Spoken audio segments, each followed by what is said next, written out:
I'm back. Once again, another wonderful, wonderful episode. Gem Collectors with Shawn. I am Shawn. And I can't believe that we have already moved past Memorial Day weekend. We are into June. And I tell you what, dog days of summer already feel like they are here. But of course you have, people like David that escapes and heads off into the mountains, takes his mom, a wonderful trip he had. You know what? One of his favorite places, and 4,000 feet up elevation, Highlands, North Carolina. It's also the elevation where Chunky Gal is, which I have spent a lot of time. And they say on average that your temperature drops 3 degrees for every 1,000 feet that you go up. And even sometimes the elevation where I live is like 1,500 feet versus that difference of 500 or 1,000 feet if you're, especially in the south, right at the edge of between snow or rain. And that's all, that little bit of cold can make the difference in whether you get snow or not, which down here we look forward to, or most of us do, because we get so little of it. So, you can, Highlands happens to be, of course, where, where rich people play. Some beautiful, beautiful homes up there that have been held by families for generations. It has been a getaway for a long time. And the heat can be that unbearable. So in places like that, every night down in the 50s or low 50s, boy, how nice that is. And I only say that because Chunky Gal, where I have done a lot of prospecting, of course, that difference in temperature can help a lot when you are mining. The other good escape is because it can still get hot no matter what if you're doing that kind of hard rock mining like the Chunky Gal outcrop is, that you have your smaragdite. But in the afternoon, you head on across and you head over to the old ruby mine.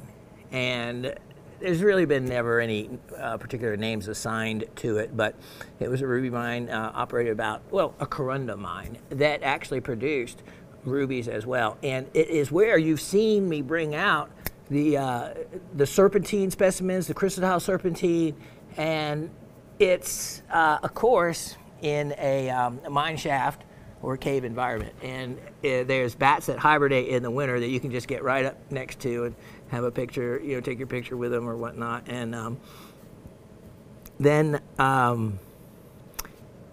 you always have that cooler temperature. So it's a great escape. And yeah, it's the same creek that I watched the raven dutifully carrying her 2 buckets full of mining gear, doing her part, crossing the creek, Summer behind her, her daughter, and me leading the front. And the creek is, this is one of those creeks probably, 25 feet wide, a pretty decent little current. But if you stay on the rocks, you're all right. There's such a thing as karma. One of the things that Raven likes to do is laugh at people that fall down. I'm telling you what, her own grandmother fell down in Washington, D.C. And this is when Raven was probably in her 20s or something, and she laughs at her poor old grandma. And before she'll find out if you're hurt or not, the first thing that comes out of her mouth is laugh. I'll whack my hand against something and she'll laugh. I don't quite react the same way. So, don't you know, when she fell in that creek, I turned around and I couldn't stop. I laughed and I laughed and I laughed. And it was one of the best moments. Yeah, excuse me, I'll have to call them back. It's one of those situations that you see this more and more. I watch even the big news channels and their phone goes off. It's like, wow. Dave, watch. I even played with all the buttons on that phone to make sure it didn't do that. But you know what? At 61 years old, when you don't grow up with such a thing, you don't know about these things. Back to the laughing. I'm still laughing, and because the subject comes up. Every time she has to hoot and holler and think it's funny that someone else, falls down. I bring up the moment. I said, you want karma to repeat itself? All right, so we've got an exciting show planned. We didn't get as many items to be shown last week. We're going to get through the comments. I have got some really cool things. So let's get started. All right, with the comments, the questions first to the trivia at the end of every show. For those of you tuning in, kind of new, we do 2 trivia questions, or 3, or whatever it may be, or something else. Like last week we had, which all of you really enjoyed, and the amount of education I think you got out of it was extensive. Took a actual diamond out of the frame around a Georgian era set foil back stone. Now, just so you know, if any of you had any thoughts that I was actually degrading a piece that should have been left together, in many cases like those other 2, I won't take those stones out. I have a real good idea now of what they weigh from the one. But did you notice the one that I did remove the stone? Well, it was had a portion of it, the foil had already been peeled back, because I think that a portion of it had sheared off, because remember how thin that is, how that could easily be the case. So that's why it made it easy for me to be able to peel back the rest of the bezel, if you want to call it that, and remove the stone before you, because other than that I may not have done that, but because it had already been affected by damage, it made it a perfect lesson. And it just goes to show, like I said, that even early on, things were made to be able to look bigger than they are.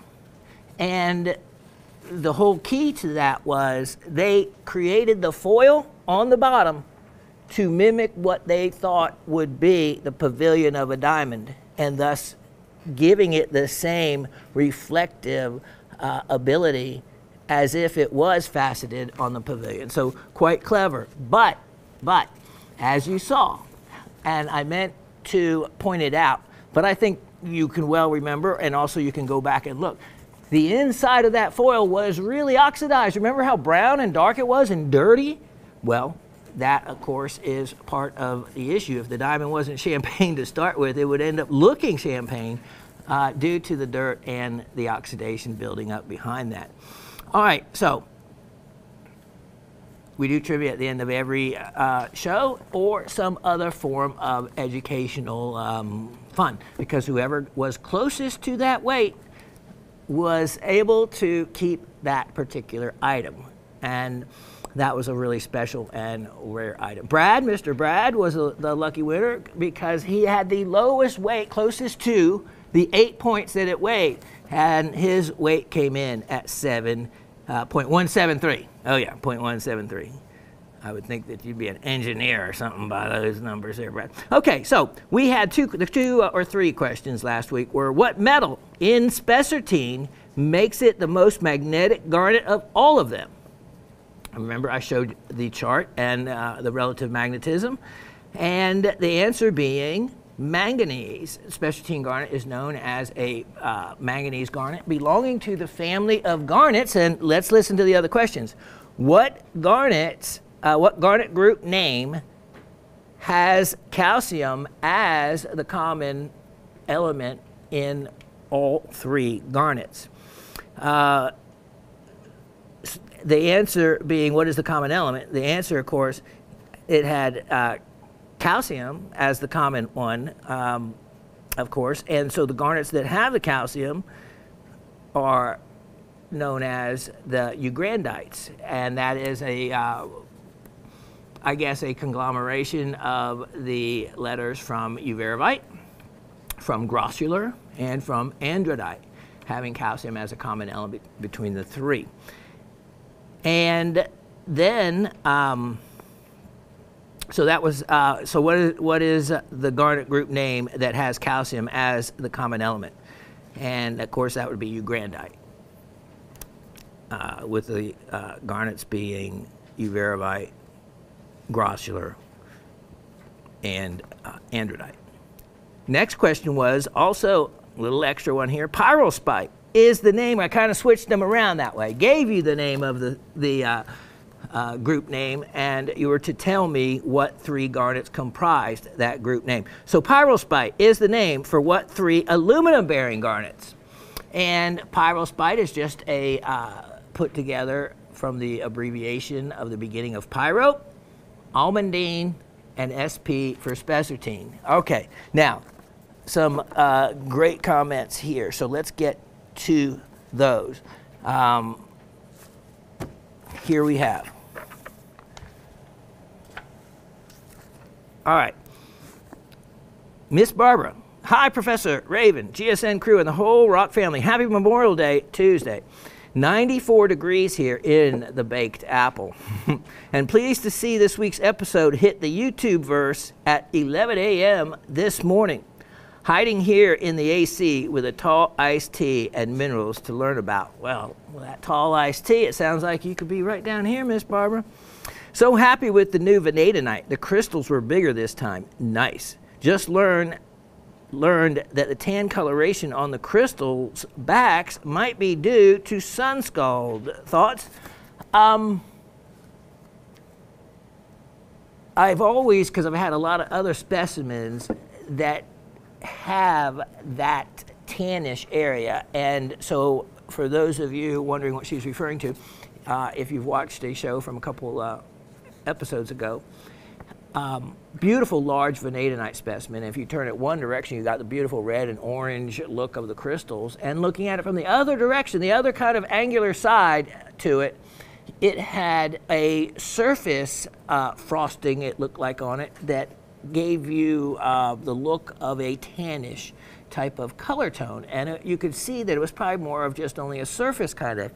So I've always wondered exactly what did cause that. So Barbara is saying that she might have found out some information that it was due to sun scalding, kind of like getting a tan. And that's real interesting. I hadn't heard that before, but my only thought on that is, if the miners, of course the miners really do know their product, and it's amazing how even in areas that I've had material from miners that were in areas that had almost zero water. Water was a real rare commodity. They would be able to process and get the goods to you in extremely very clean, and would do a lot of the prep for the pieces as well, and with limited resources. In other words, they didn't have steamers or ultrasonics or expensive other chemicals that it can take to clean up specimens, and or Dremels and Fordhams and all these other things. So they used what they had. Here's my thought on the sun scald. I think that it is a type of oxidation in some form, but we know that crystals in a pocket, just certain one side, often can have get a dusting or coating of something that creates a phantom only in one particular direction or side of a crystal that's forming. So something like that, vanadinite, and that being so one-sided, if it was something that was happening that could be prevented. In other words, if the miners were taking the specimens out, cleaning them all up, remember, they're not leaving the dirt on them, okay? By the time, if it's going to be sun scald, they have to be cleaned up well enough that those crystals, it seems so well done that almost that oxidation is so unidirectional that it seems more natural than if a miner went through the effort to clean a specimen up and then just put it back in a cardboard box to sit in the sun, knowing that he will be putting this less desirable and unnatural oxidation or scald on one direction of the crystal. Here's the other thing about that too. The sun moves. So as the sun moves from the sky, you could get a that sun scald in a more relative to the position of the crystals, a more of a multi-directional scald. So without looking at them, I couldn't say whether that looks like it was just all of a sudden like a flash in one particular direction, or if it was from a rotating source of the sun creating that.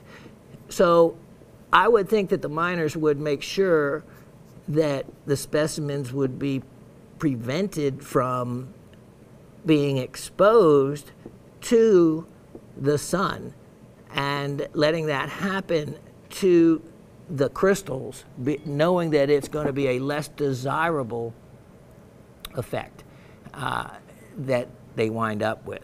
So that's my thoughts on that, because usually the miners go through a lot of efforts to make sure their goods are protected and that nothing else can damage them in the least way after the pieces are mined. So, but that was a good thought as far as it, something being the sun causing something like that. All right, foiled again, she says, can have a bunch of associations and meanings, but as used by the thwarted villains like Snidely Whiplash, this one seems the most likely. The verb originated as a hunting term, meaning to spoil a trace or scent by running over it, from Old French fouler, meaning to trample. It took on its modern meaning of spoiling someone's plans in the 1660s. Refoiling the gems was a new concept to me, but completely understandable. The same problem will raise its ugly head as high-end jewelers are using completely closed, shiny undergalleries to enhance the effect of moonstone and the color of watermelon tourmaline. Once dirt and soap gets under there, only unmounting will get them clean. Very good point. Although using gold will preclude the tarnish problem, but not the dirt problem. I think ultrasonics were created just to clean grungy baguette diamond jewelry set in the same way.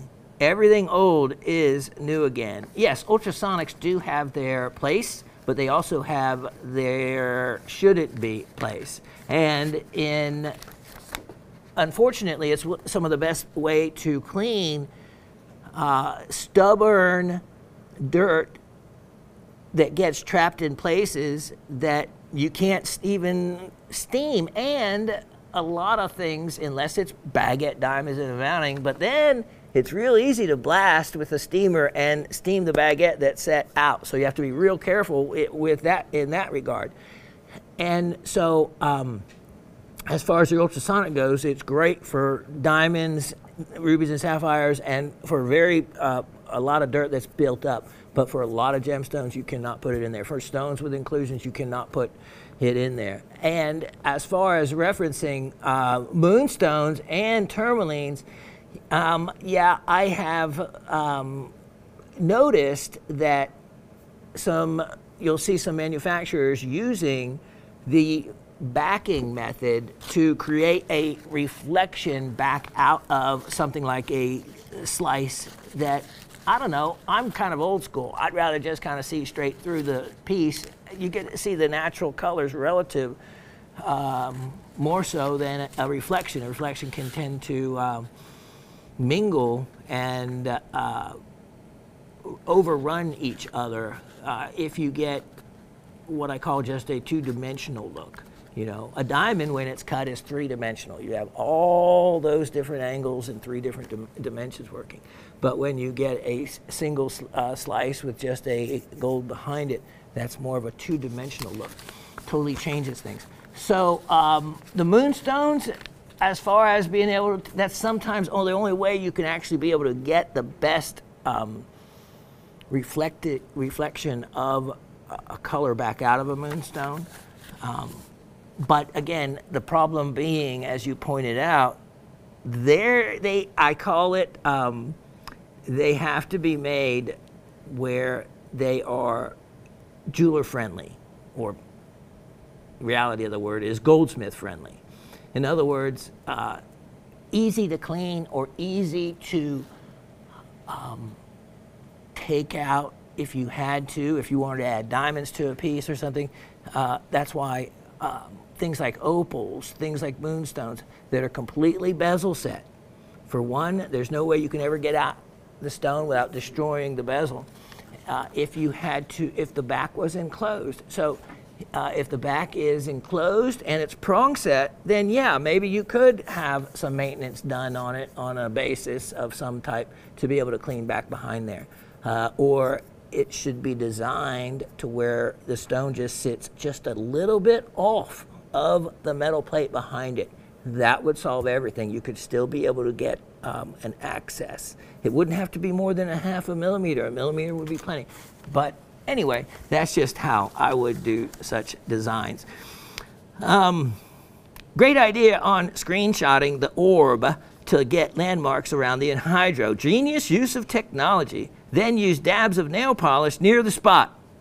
It can always be removed from quartz with acetone. Yep, acetone doesn't harm quartz at all. And you would thought that Sharpie markers would have done this, the thing, but I have a feeling that even whatever wore off that Sharpie marker, bubble wrap maybe, that same just moving against fingernail polish might remove it as well. But we'll see. We have a post from Anthony. We'll see if he comments on if he had any luck. Congrats to Brad on winning the diamond. It looked small and light, but with its coat removed, it was tiny. A little silver sliver like that is what is marketed today as pokey diamonds. Not very nice, but the kids seem to enjoy their imperfections. Go figure. As to the trivia, you pointedly said Specimens is a manganese aluminum silicate by formula. But manganese is not magnetic. Impurities of both magnesium and iron can be present, that iron being the cause of magnetism, as opposed to almandite and andradite, which both contain iron in their formulas, but are not nearly as reactive to a magnet. The Ugrandites have calcium as the first element in their formula, and pyrope, almandite, and spessartite all have aluminum as the second element in their formulas. Actually, so does grosschlite, but the leading calcium throws it into the Ugrandites. I find it fascinating how garnet species mix and morph more often than they stay pure, and the intermediate products are sometimes more spectacular than the end members. I guess the same can be said for feldspars, but the different types stack up like sandwich layer producing phenomena. Isn't science wonderful? Yes, it is. Thanks for summoning up the energy for a fun show. Be well all. Barbara from Brooklyn. Okay, let's sum up a couple other things. All right. So that we understand about the magnetism and garnets and manganese being magnetic or not. Now, a couple of notes there. Again, maybe it would be for another class of another level of learning, because when you get into magnetism, it is very chemical formula specific about whether something comes out as paramagnetic or ferromagnetic or diamagnetic, and all different types. Those are three different types of magnetism, having to do whether they are magnetized only on one pole or on both poles, meaning opposite ends, which is ferromagnetic, or paramagnetic, which is just very slightly magnetic. And here is, if you remember or go back and you can hear the words, because I hear them in my head, when I started talking about the relevance of magnetism with garnets, and I was talking about the spessartines and talked about manganese, I said, now, we're not going to discuss valences, isotopes, or ions. Pick any one of them, it would kind of relate back to the same thing, or 2 or 3 or 3 or 3.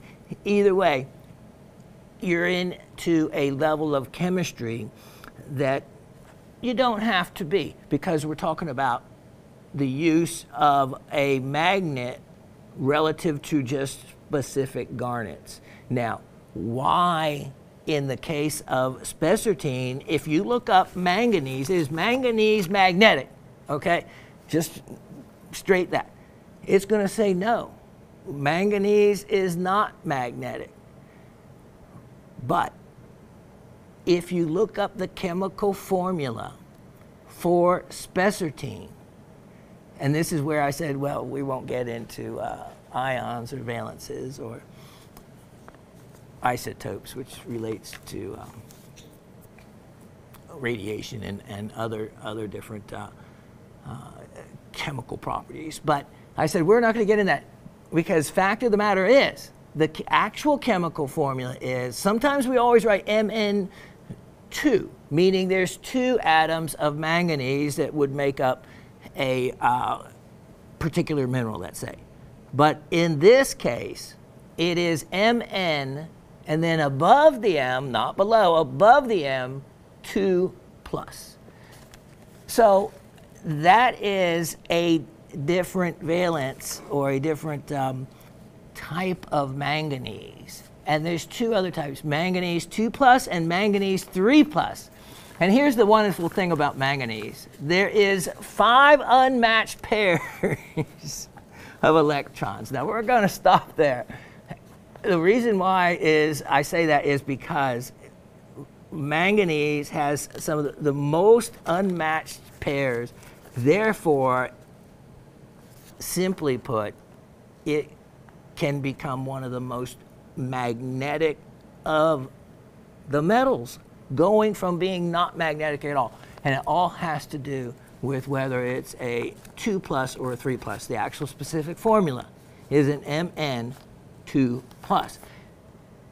That said, that particular type of manganese is very magnetic, whereas manganese by itself is not. And so if that helps any, so in case you went and looked it up and got a little confused there. So manganese, and it depends on what source you hear, is actually one of the most abundant. One source says manganese is the most abundant metal in the Earth's crust. Others put it in the top 5. So it is basically very common. Manganese forms these concretions on the seafloor, and it's just, you know, a really unusual type of formation. But it's almost all manganese oxides. Manganese in its pure form can be very reactive and have a lot of other kind of surprising side effects. And color change garnets, now, if you talk about color change garnets, they have a chromium and vanadium added to their structure as impurities, but they also aren't just pure chromium and vanadium.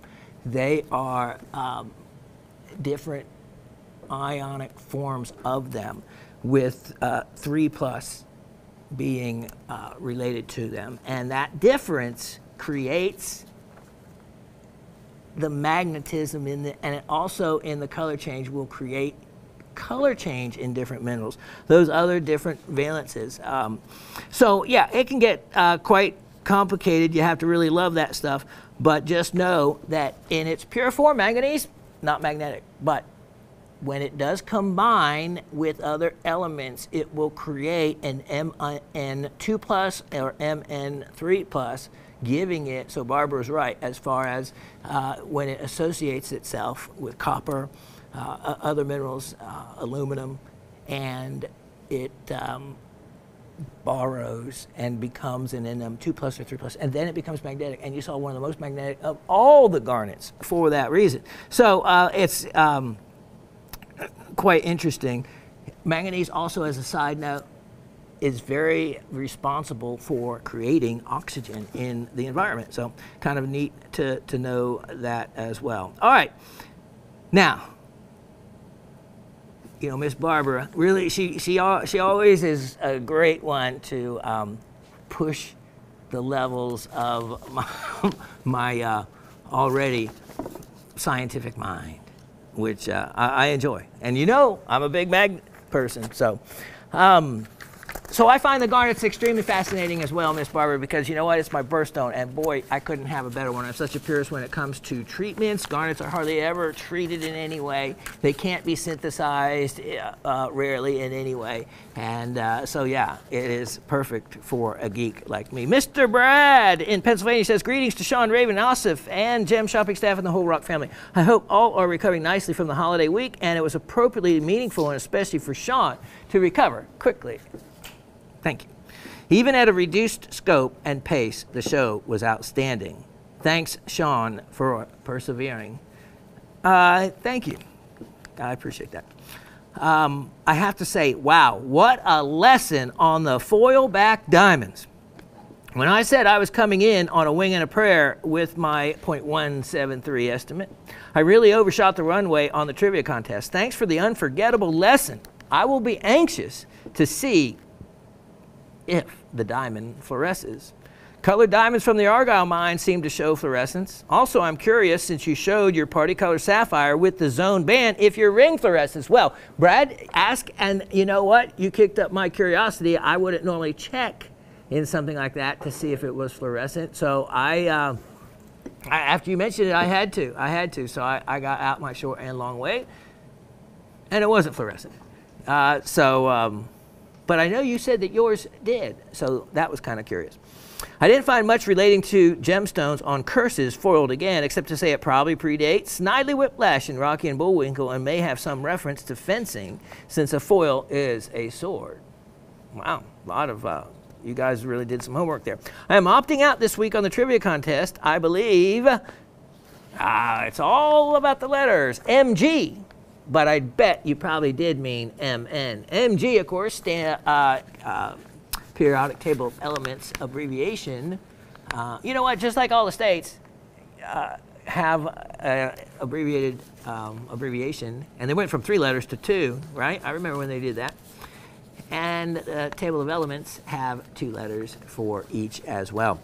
And in the case of manganese, it's Mn. Mg, yeah, just the difference one letter makes can make a big difference. It is magnesium. But I will credit you with saying manganese. Causing the magnetism in, maybe you do mean magnesium then. I believe magnesium causing the magneti. Oh, no, I think you must be meaning you're answering the trivia question. In spessartine, garnets, and calcium is the element of interest for uvarovite, grosvenor, right? And andradite in the ugrandites. Yeah, that's what you're doing.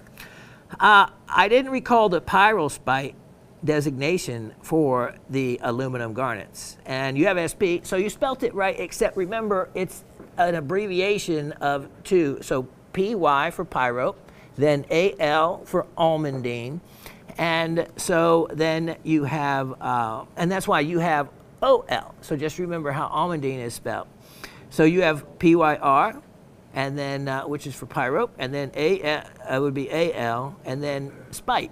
Of course, everything ends in "ite," right? SP, of course, for spessartine. So designation for the aluminum garnets, I am still a neophyte when it comes to garnets and don't have this all sorted out yet. Anyway, life is much simpler when your birthstone is amethyst. It's plentiful, affordable, and beautiful. Have a good week. Stay cool and be well. Yes, and here's something else. Manganese is coming back to haunt you because I learned growing up, and again was reaffirmed by some leading scientists when I was doing my manganese research, that manganese is the cause for the purple in amethyst. Now, I don't think it's always the case, because I know in ametrines you get the change of colors from the citrine color to an amethyst color, and that is related to the valence of iron, and that is altered by by radiation of potassium-40. At least that is one scientific theory. And it was a very technical article, and how it explained the alternate triangles were formed in that process. So it sold me, you know. Hello, Rock family. This is from Cindy in South Central Pennsylvania. Thank you, Shawn, for the very for the show this week, in spite of not feeling your best. Very much appreciated. Hopefully it made you feel better. You know, it did. I was absolutely exhausted when I got home, and it took a lot out of me, but the sense of accomplishing it and doing it really made me feel so much better than if the guilt that I would have felt by not. And Asif knows how important it is to me, and that's why he's been so incredible in working with me on trying, when I haven't felt well in this period of time, to be able to reshoot the show, and I have asked far beyond what I should have ever, but it mattered to him that much to try to work it in, and that's why we have been able to bring it to you as many times, as opposed to if we hadn't picked another day to reshoot it to get it to you, then there'd have been many, many other weeks and you wouldn't have had a show. So hopefully with prayer and positive affirmations, I'm going to get through this. So hopefully it made you feel better. Great lesson on the foil diamonds. I was pretty surprised at how much smaller they were without the foil back. Answer trivia. You have iron. When I believe the answer was manganese. That's okay. Iron, that's close, because, yeah, you're in the magnetic realm. Then you have Ugrandites, got that correct, and then you have pyrope, almandine, and spessartine. So you got 2 of the 3, not bad. Till next week, everyone be safe and stay healthy. Cindy. Miss Ursula goes on, Shawn, hello, and a very good afternoon to you and the entire Rock family. You might be interested to know that the ex-Chris Wright Wavelite, yeah, I know the one.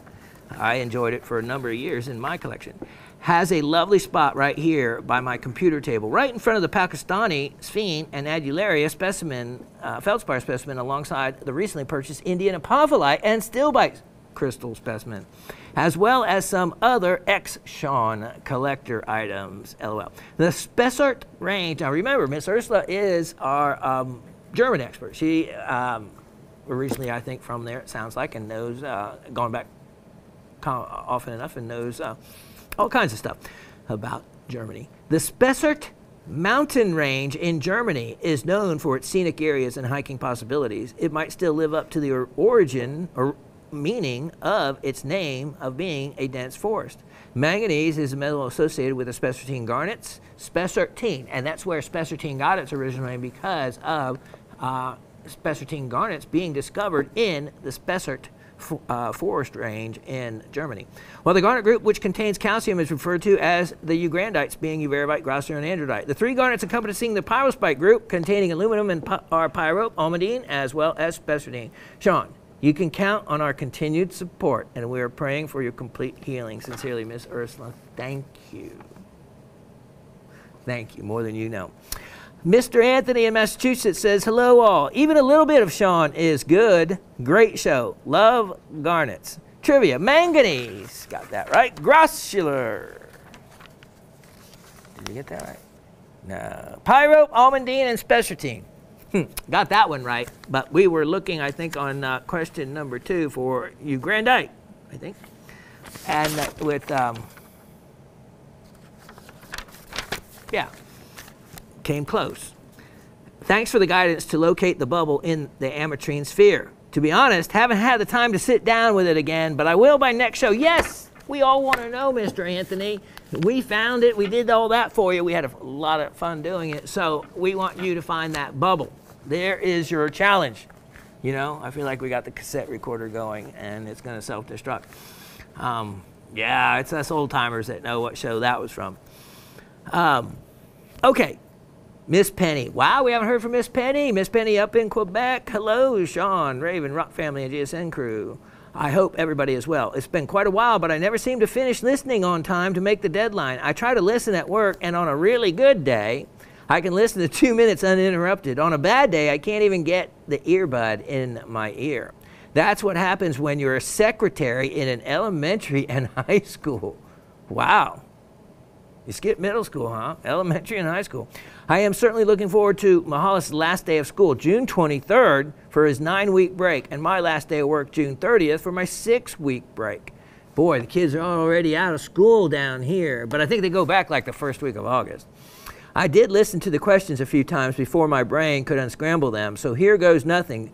Metal and spessartine is manganese. Well done. Pyrospite group containing aluminum is pyro, almandine, and spessartine. Ugrandite group contains calcium. In is uvarovite, grossier, and andradite. I always remember uvarovite because of your story and the raving. Buying it out from under your nose. Yeah, I don't have a problem with that. I am healthy. I'm well healed. I'm over that. Yeah.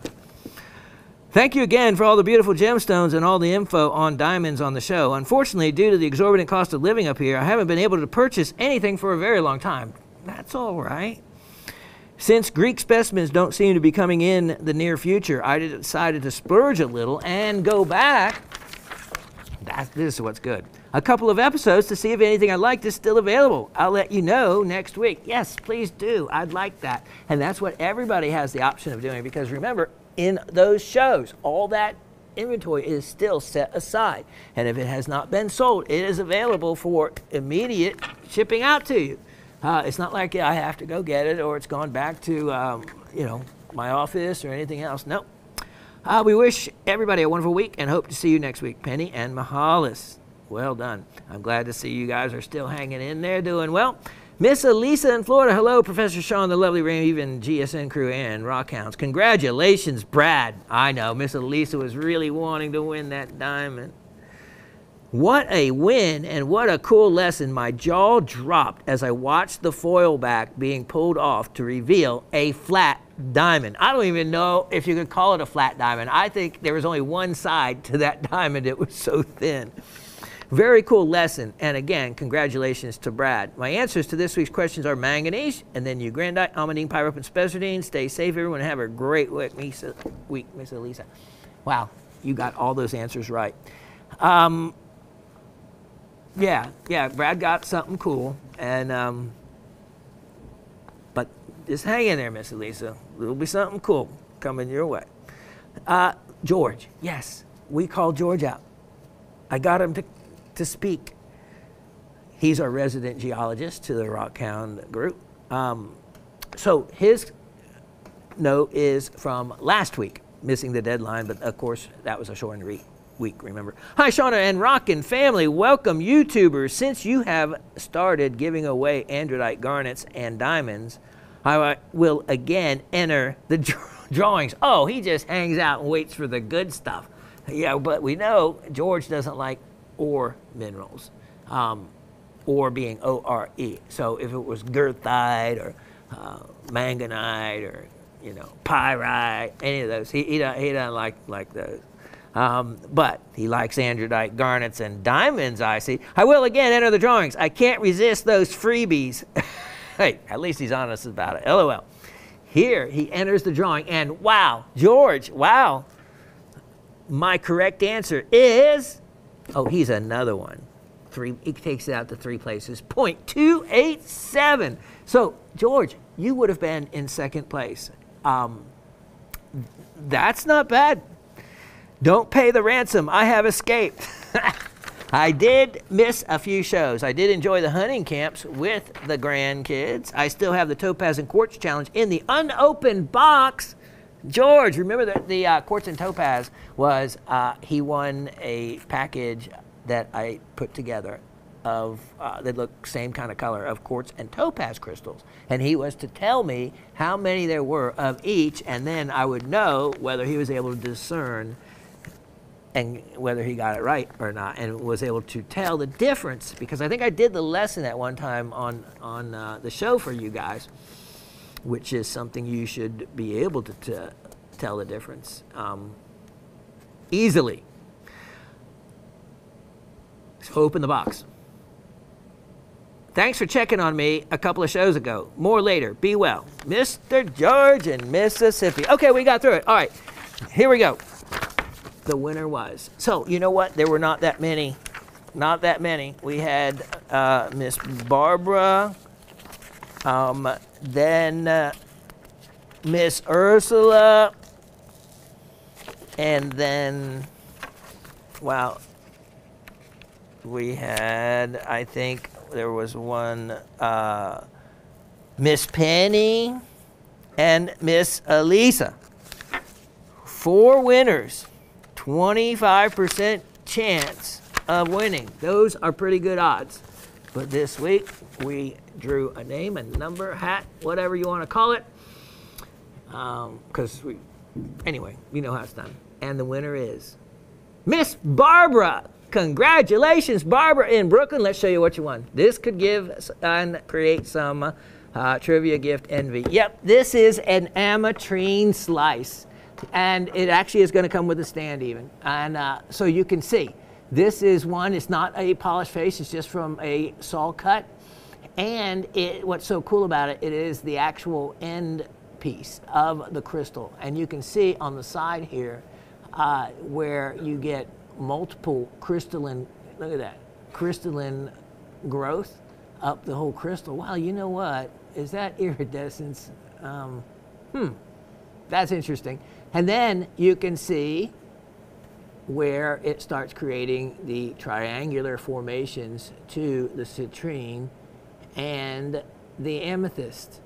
So you could polish the face of this or just kind of leave it or give it a spray polish, but a cool piece nevertheless, because that's just, even ametrine pieces like that, they're just kind of hard to find out there, especially with color delineation like that. So congratulations to you, Miss Barbara. Let me tuck that away and we'll be right back with the show.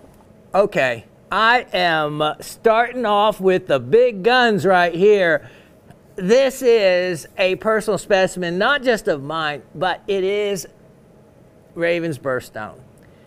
March, of course, because that is a stunning aquamarine, and she decided to part with it to do her part because I've given up some nice pieces. And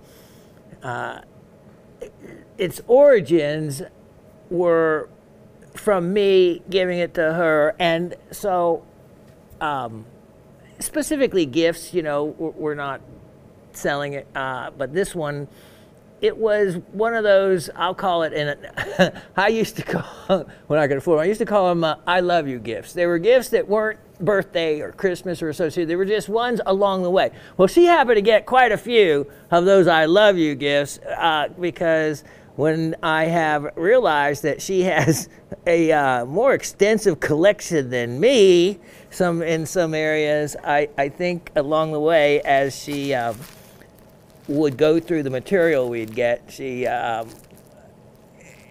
helped herself to a few I love yous on her own. Yeah, I was telling her I loved you more often than I thought. And I'm only saying that because she's not sitting here next to me. Yeah, she's helping out elsewhere again today because, yeah, you'd be hearing a open mic conversation. Okay, now this is as stunning as it looks. That color is portrayed exactly, at least on the monitor I'm looking at, it is exactly the color that it is.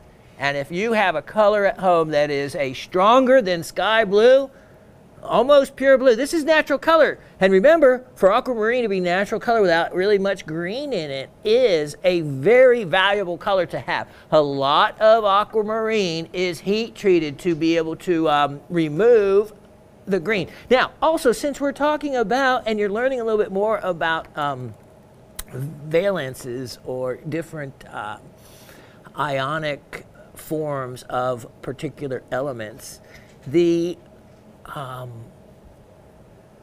ability of aquamarine to be a little bit more green or a little bit more blue or back and forth even has to do with iron going from like a +3 to +2 back to +3. It's kind of, it is an ion exchange, and that's what gives you the difference. So in heating it, you actually drive off the valence that creates the green color. Let's just keep it simple like that. All right, now I stopped the turntable because this specimen portrays itself so beautifully. Now I'm going to make this spin around for a moment so you can see all sides, and then I'll show it to you.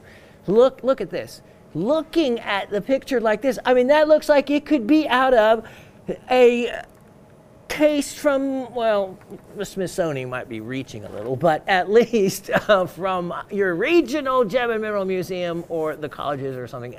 This is quite a nice specimen. It is quite striking in the growth of the crystals, which I'll show you closer in a moment. You have, look at the muscovite mica. So look at that. That was perfect. That was a perfect flow into a real attractive look. You can see that there's been multiple crystals that have formed and grown together. You have muscovite mica, as well as, look at that, some beautiful, beautiful, nice little crystals of muscovite mica even. It's just not a massive muscovite mica. Very relative clean towards the termination ends of the piece. And then you also have feldspar. Beautiful, beautiful, very white feldspar. Now, there is so many different type of feldspars that are found with the Gilgit aquas. I mean, I'll see them listed as Clevelandite, which is easy kind of to spot, but I'll see them listed as being microcline. I'll see them listed as being albite.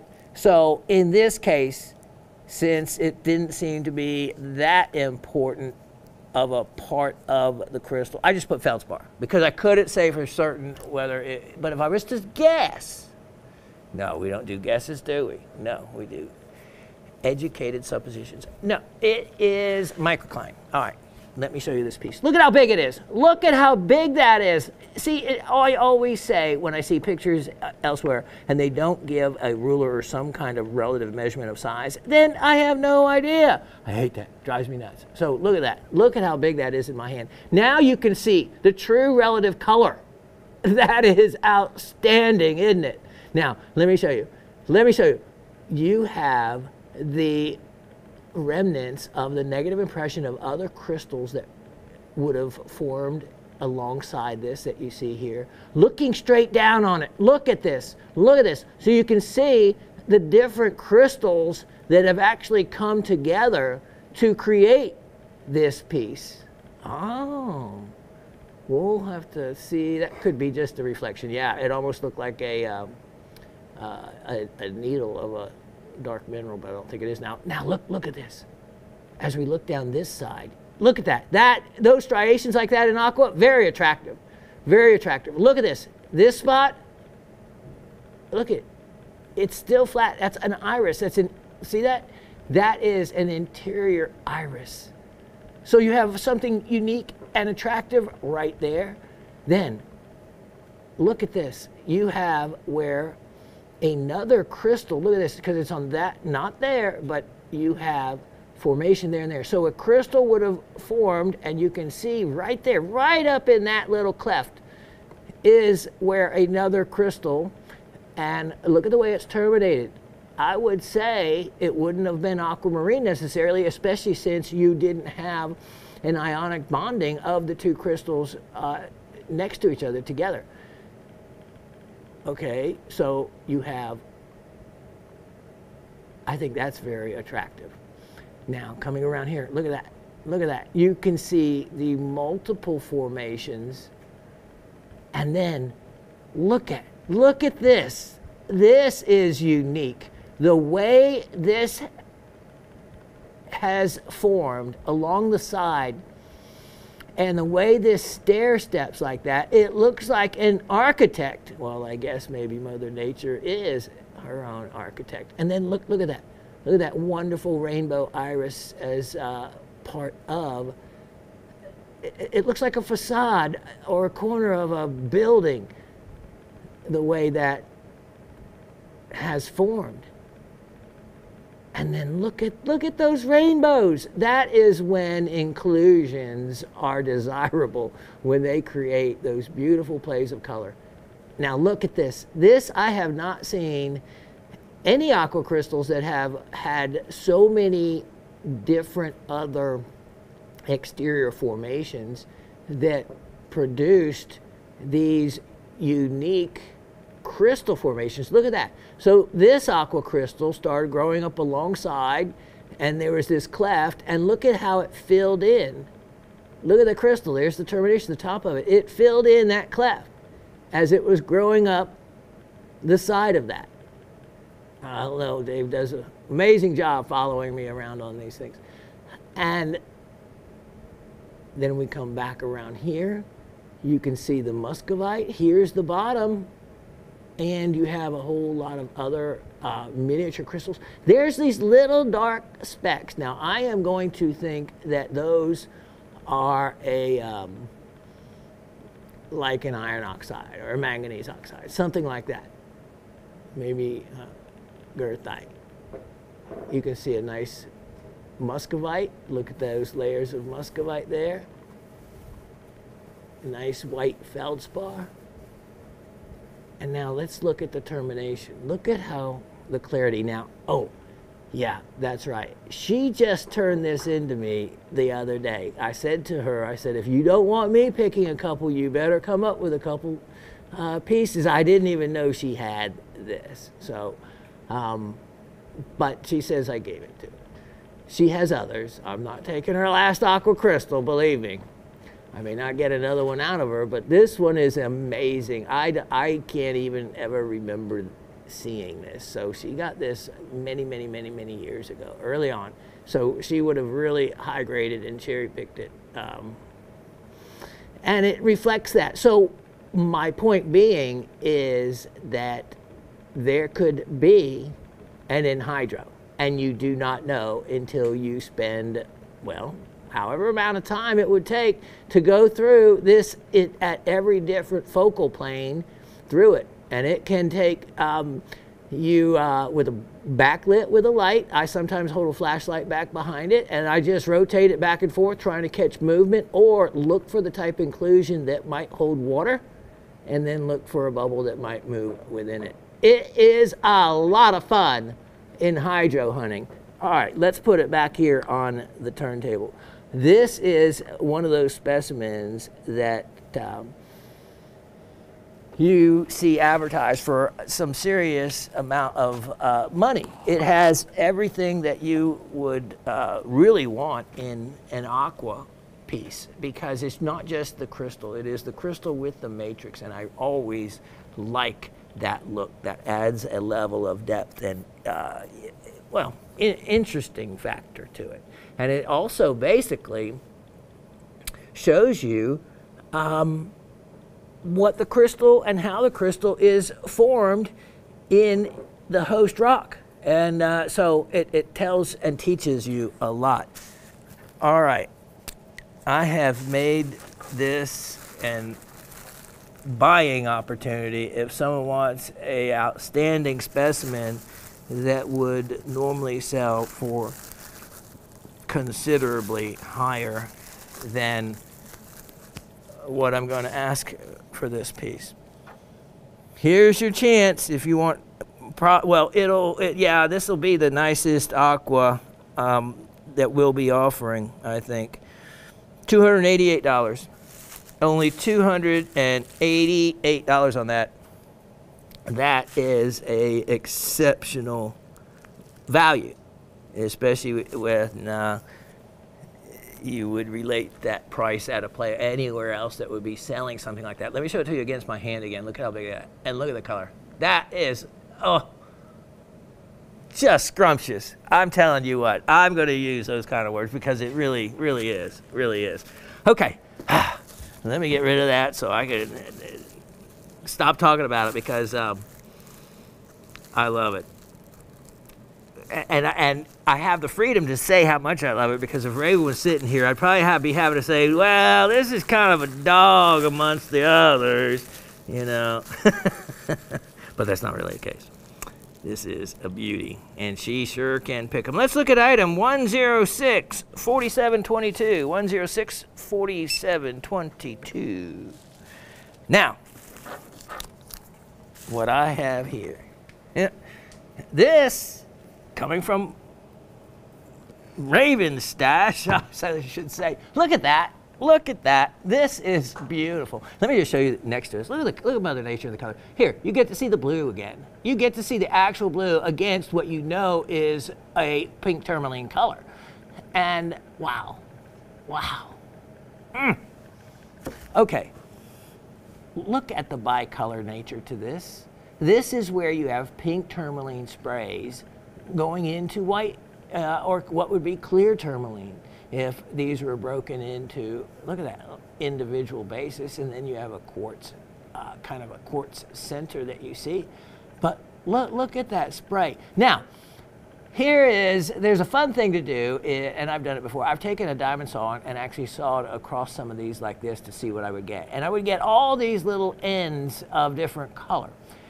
The much more attractive look was when I took one of these and I took the saw and I went parallel to the piece and sliced it like a loaf of bread. And wow, the slices I got when I cut it thin especially were stunning, because you can see all these individual crystals and the pink, and it was a beautiful look. So that's what I would recommend if someone got this and wanted to do that with it, because look at this. You can see those crystals, whoa, look at the quality of those.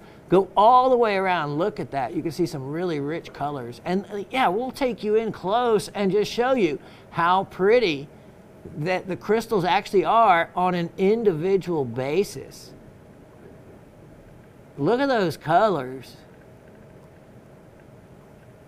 And that's exactly what you have, is think about if you could separate all those crystals away from each other, how beautiful the piece would be as a crystal cluster spray.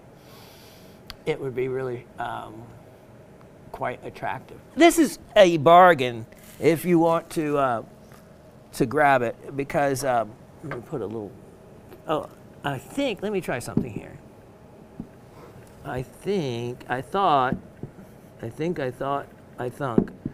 that this sat up on its own.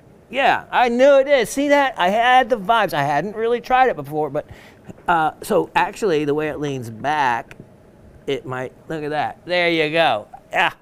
It gets extra goodie points. It should be extra money for when it does that naturally, because normally I have to do what is a flat cut across the bottom to be able to create that look. Now, I have not done any of my spray or anything on this. If you actually did one of those acrylic sprays, those polish sprays, all this material would darken up and it would enhance the piece a lot if you did that.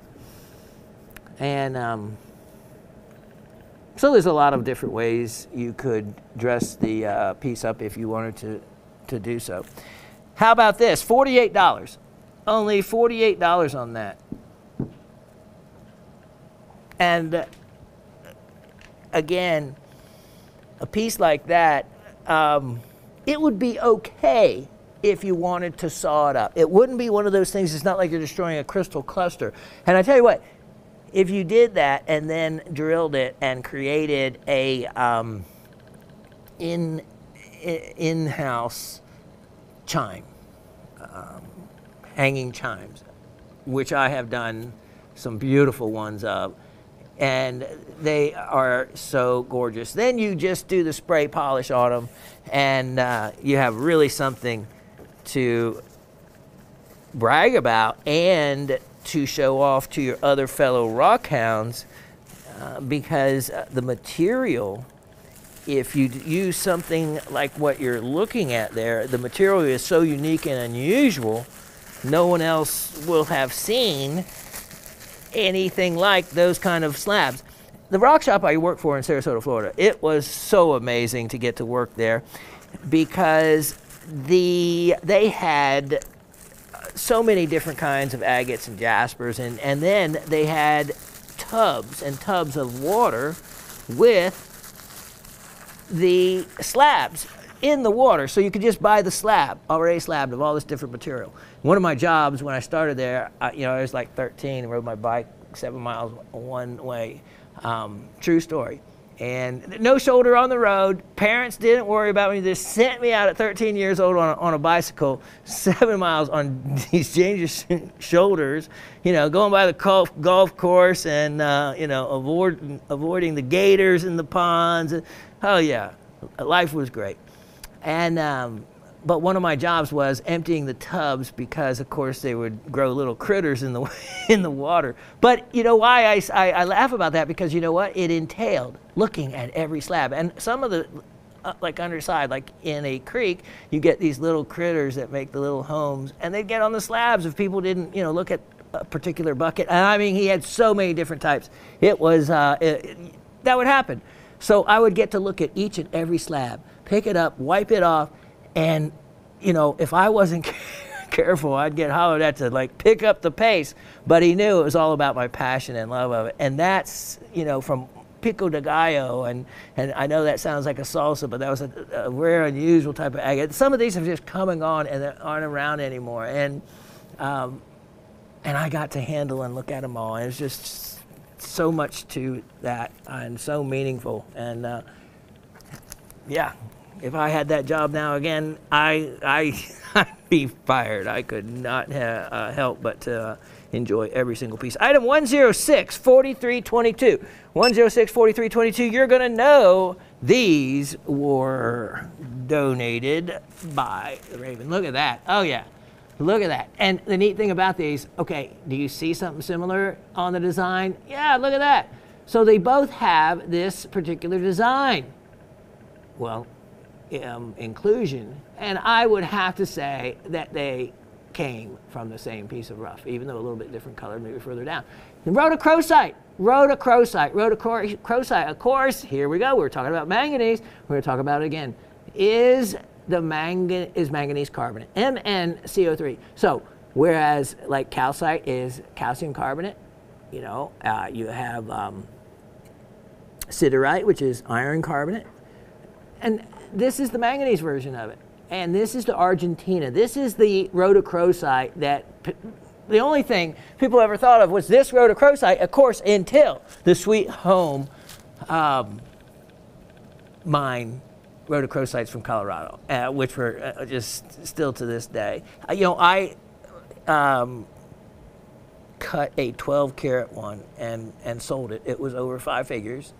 And a lot of you, if you watched my show, will have seen it. And it was a stunning, cut it from rough, cut it from an amazing crystal.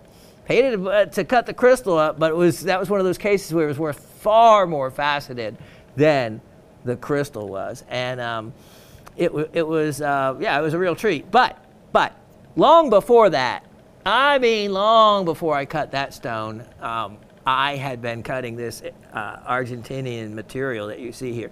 Inca rose, they call it. They consider it to be the blood of their ancestors, which of course are the Inca. Now, this particular mine that produced this material was a cave-like type formation, so you actually got stalactites and stalagmites of rhodochrosite. Could you imagine? And that's why you had those ringed type of specimens that you can get of this material. But unfortunately, gold was discovered underneath this particular cavern of where the rhodochrosite was being mined. And although they saved the rhodochrosite, as they bulldozed the entire formation down, they lost, of course, the aspect of it in situ, in other words, in its natural environment. But they were already mining it, they were already collecting it, and the gold was far too valuable. There was a very valuable vein of gold, and you know what's going to win out? Yep, that's right. But at least they did keep the material. But once that's gone, it's gone, and the price of rhodochrosite has gone way, way up. Just like Sweet Home material. If you'd bought any of that material, yeah, it can do nothing but go up. Even after the South African find of rhodochrosite, that's a totally different color rhodochrosite than the Sweet Home material. This pair of earrings, sterling silver, only $48. Only $48 on those. Take advantage of them. All right, I need to put up a few things before we get to the next item. I'll be right back. Okay, another, to me, stunning specimen. You know, just as beautiful as, let's say, something like an Arkansas quartz specimen is. I mean, there's something to be said about beauty in simplicity. And Arkansas quartz really is some of the most simple crystal clusters you can have. It's clear, it's, you know, clear white. There's no other impurities. There's no alternate colors so much. At least not in the really nice high-end stuff. And a lot of the crystal directions are just kind of odds and ends going in each and every way. So it's beauty in simplicity. Then there's another end of crystals where they can be very complicated, not only in the form that they are in, but in the blending of colors, in direction, in other associated minerals. And that's where I find pieces that are the most interesting. And this particular calcite, now think, calcite forms in habits as far as its own variations that have been discovered. I forget what the number is. I want to say something like 150, but let's just say over 100 different formation or crystal habits. Calcite has been discovered and founded. And that's a lot. That's a lot. So there is many calcites that look different, and you could have nothing but a calcite collection without ever repeating the crystal structure of a particular specimen, and have over 100 different specimens and looks. I know I have had personally quite a number of them. Now, the dogtooth, the scalenahedral crystal formation of calcite, probably one of my favorites. Also, one of the ones you can cut your finger on the most. I remember a number of years ago, I had a Fort Drum clam specimen, a clamshell specimen, if you're familiar with those.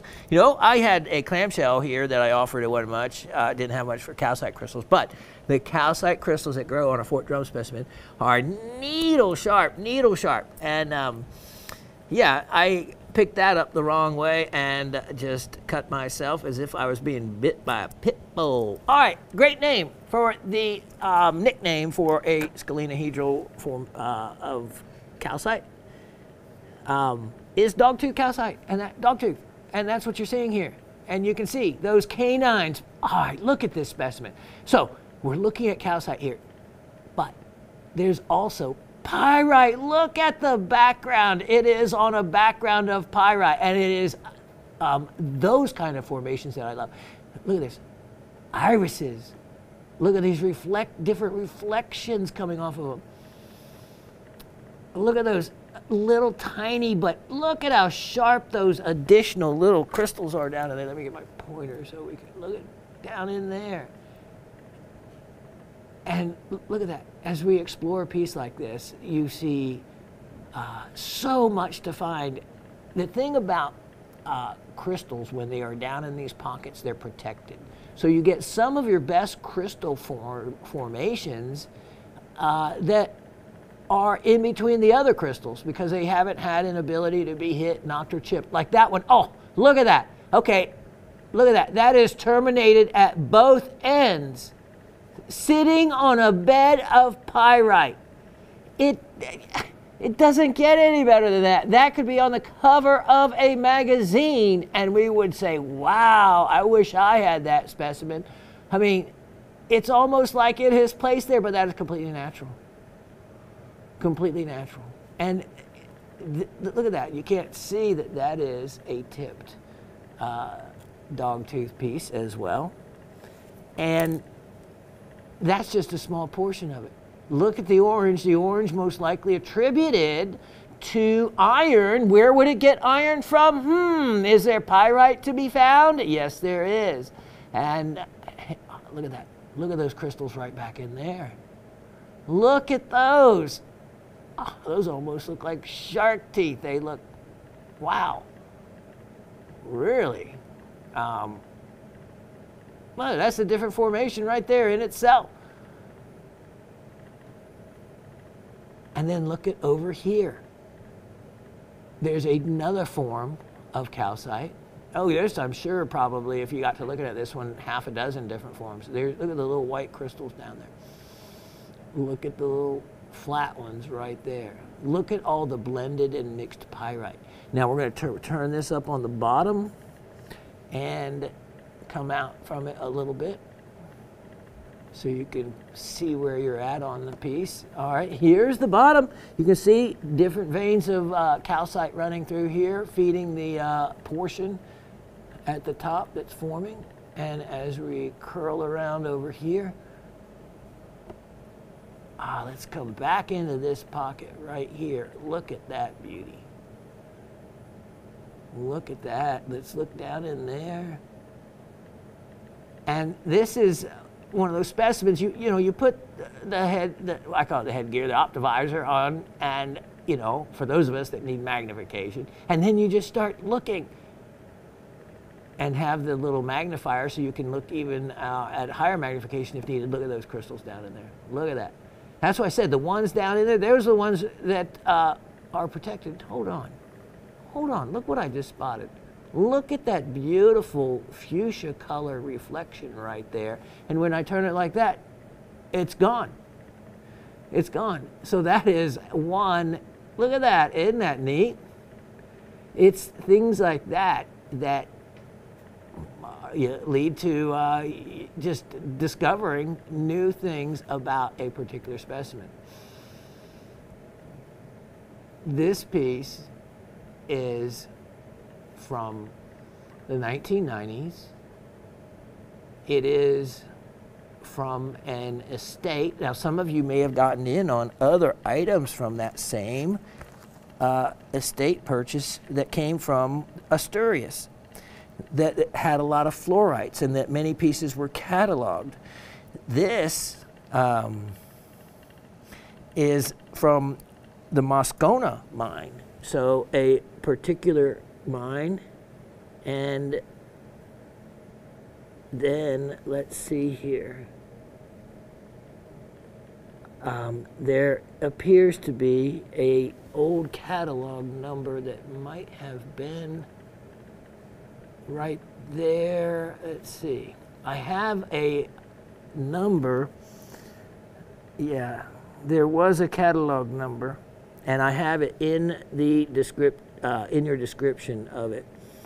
There was a little worn label, so at least I saved that original catalog number for you. So beautiful specimen. And when I got this batch, I took quite a few of a very large, extensive estate collection of items that came from the Asturias area of Spain.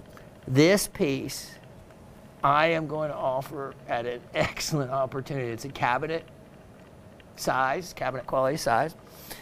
Price on it is only $68. Only $68 on that. A huge opportunity and value. Now, since we're on the subject of calcite, I am going to segue into item number 106-4522.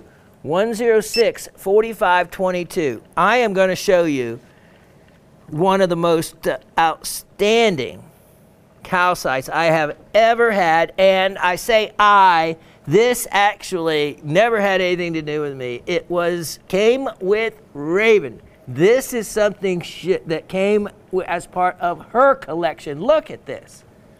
I have never had such a fine, what they call porcupine, or she likes to call it porcupine. They call it a pineapple calcite cluster, and this is a 360-degree one. In other words, going all the way around, extremely desirable. And here's the other amazing thing. Look at how sharp these are. This is something that if I wasn't careful picking it up like that, it would easily cut me and poke me. And now, as I show you, what happens almost always is these tips get broken. And to the real collectors, that's a no-no. Look at these. I only saw one or two out to the very edge. All of these are well terminated, but while you're looking, pay attention. There's something else that you're going to notice. Another crystal. What is that? Well, if I told you this specimen was from Santa Eulalia district in Chihuahua, Mexico. Chihuahua, Mexico. And from the San Antonio mine. You might know, I know one person that would know, Miss Gabby would know. Selenite. look at the selenite, or of course gypsum, but in it, when it's clear, they use the name selenite for its allusion to the Selene, the ancient word for the moon, because of course gypsum in that quality, how it can reflect and look like it. So these, look at that, crystals that you will see throughout are selenite, but there's something else, and we'll see that is a bonus to that as well. Look at these. Look at the terminations. None of them are chipped. None of them. Look at the condition. This has been treasured for a long time and well taken care of. Now, you're going to start noticing other little crystals, and I'm going to point them out to you, that are also clear and white, that are attached in various areas or underside edges of other crystals. Look at this. Look at that. That's a beautiful alpine type look. And you have an entire other, like, let's go into right here. You have other formation of calcites. You have these other clear crystals of calcites that have formed throughout the piece, along with selenites. Here we go. And you just have to get enough magnification so you can see whether they're little like cubes or whether they're little slanted, pointed terminations, to be able to tell the difference. Right down here, right down there is a calcite cube. They're sprinkled throughout, but look at the underside of that crystal. Looks like, yeah, it looks like sugars. That's exactly right. So when they look like little sugar cubes, they are going to be calcites. And they are just sprinkled everywhere. And if it's not a calcite, you're going to see the other formation that will be selenites, or the gypsum family. This piece is one of the best quality true pineapple calcites. Look at that. Okay, so what you're looking at, and this is, excuse the red marker there, from this direction is the way those particular calcites formed on the underside of those crystals. If we turn this around this way, you won't see them. Kind of like the vanadinites, when they had that frosted look just on one direction. And in this case, you have a additional crystal growth. Look at this, in just one side, and only underneath a certain angle of crystals.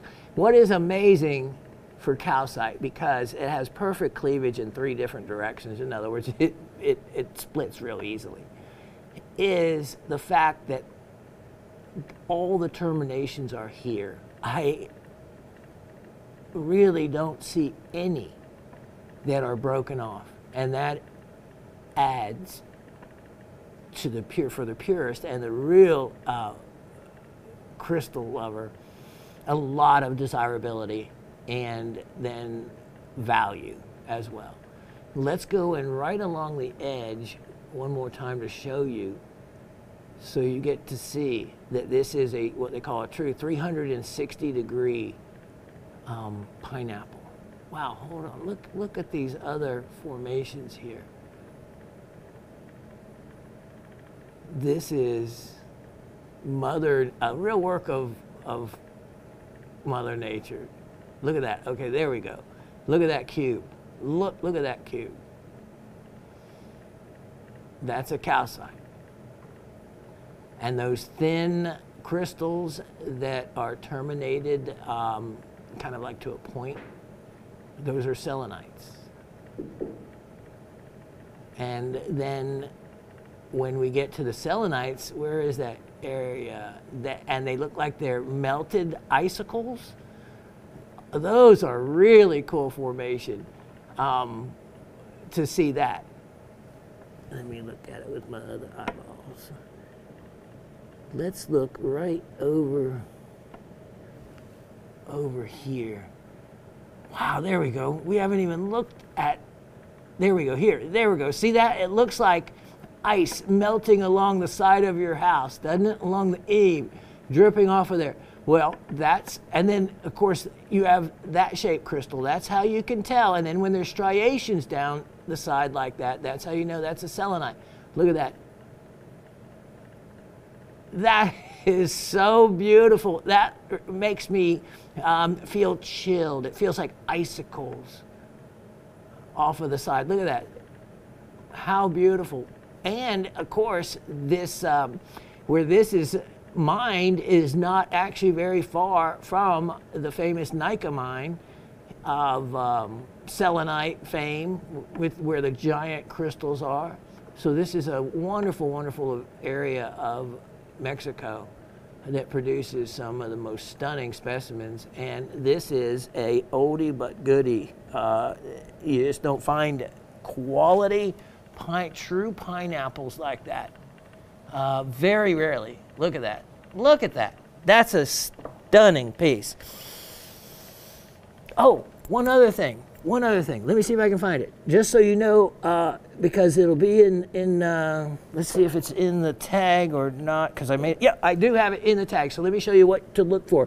Hematite, yes. This area is also known to have hematite in the crystals. So let me just show you what to look for, and then you can find the rest of them yourself. Let's see. Let's go right in here. All right, there we go. Yep. See the red? Look at the red tip on that crystal. Look at how well formed that is. That is hematite that is known to be found on some of the calcites coming out of that area. So you can, now that you know what to look for, you'll be able to spot some other ones here that will have that same effect. And now, of course, you know how informative I like to be. Now you'll know exactly what they are. You'll say, you won't be saying, that's Shawn, he didn't tell me what that little red spot was on there. Well, now you know. Look at how beautiful that is. Okay, here we go. I have an opportunity on this that should be twice as much. Price on this one, only $177. Only $177. And you have something that's really, really special by way of rarity and quality. Okay, now, item 1064622. 1064622. I have something else here I haven't shown much of. Our personal collection is extensive, and I love every one of these, and every one of them has a story to tell to me. I just wish I had all the time to share them all with you. Item 1064622. 1064622. And look at this. This is from the Made in America collection. Something very rarely have I ever featured a specimen from New Hampshire. No kidding. Look at this. From New Hampshire. Who would have thought? Look at the size of this. Look at the size of this. Smoky quartz. Look at this cool little frosting. Little tiny, it looks like little glaze of a crystalline surface. Then we have microcline that is colored by hematite or iron impurities. And look at that. Look at how attractive that. Let's go in close and look at all the other crystals associated with this.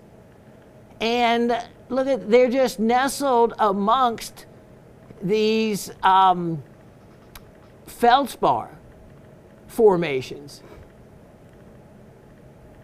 And even in the smallest of crystal forms, you'll see. Look at these. Look at these. Look at the different colors that radiate. Look at there. There's that purplish color again.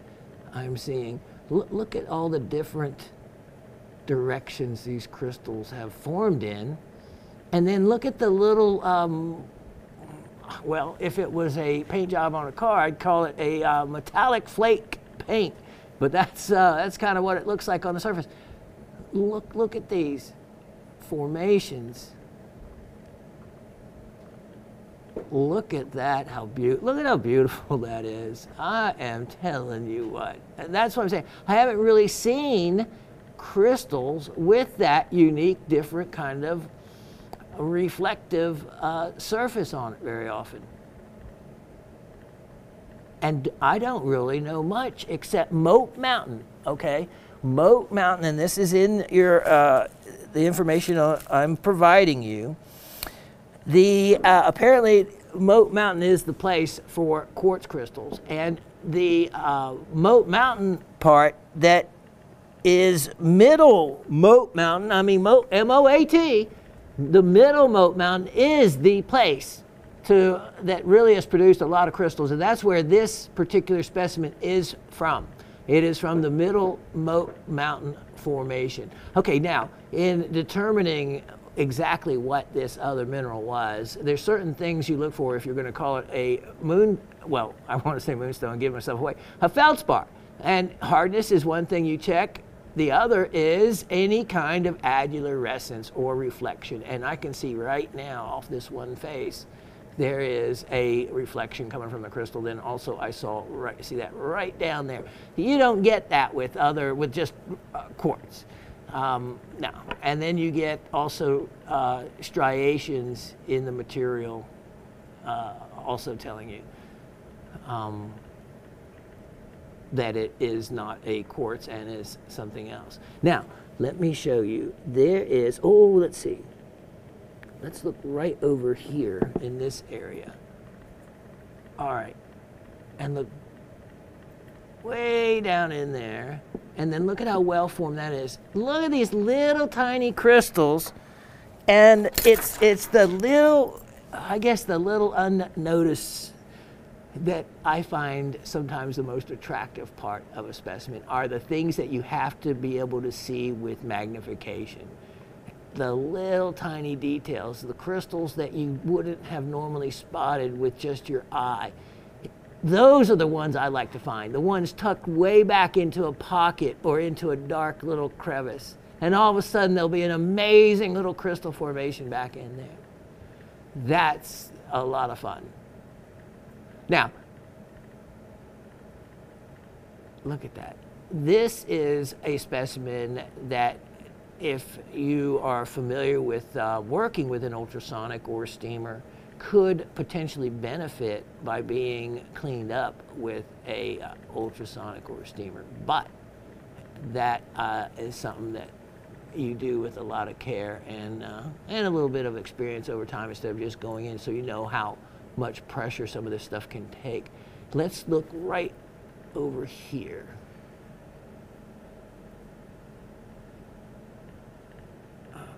Yeah, see, some of these areas, I wonder what lies behind them if you want to try to like pull them out and see if there's other crystals. But then, you might wish you hadn't. But you can see this wonderful color.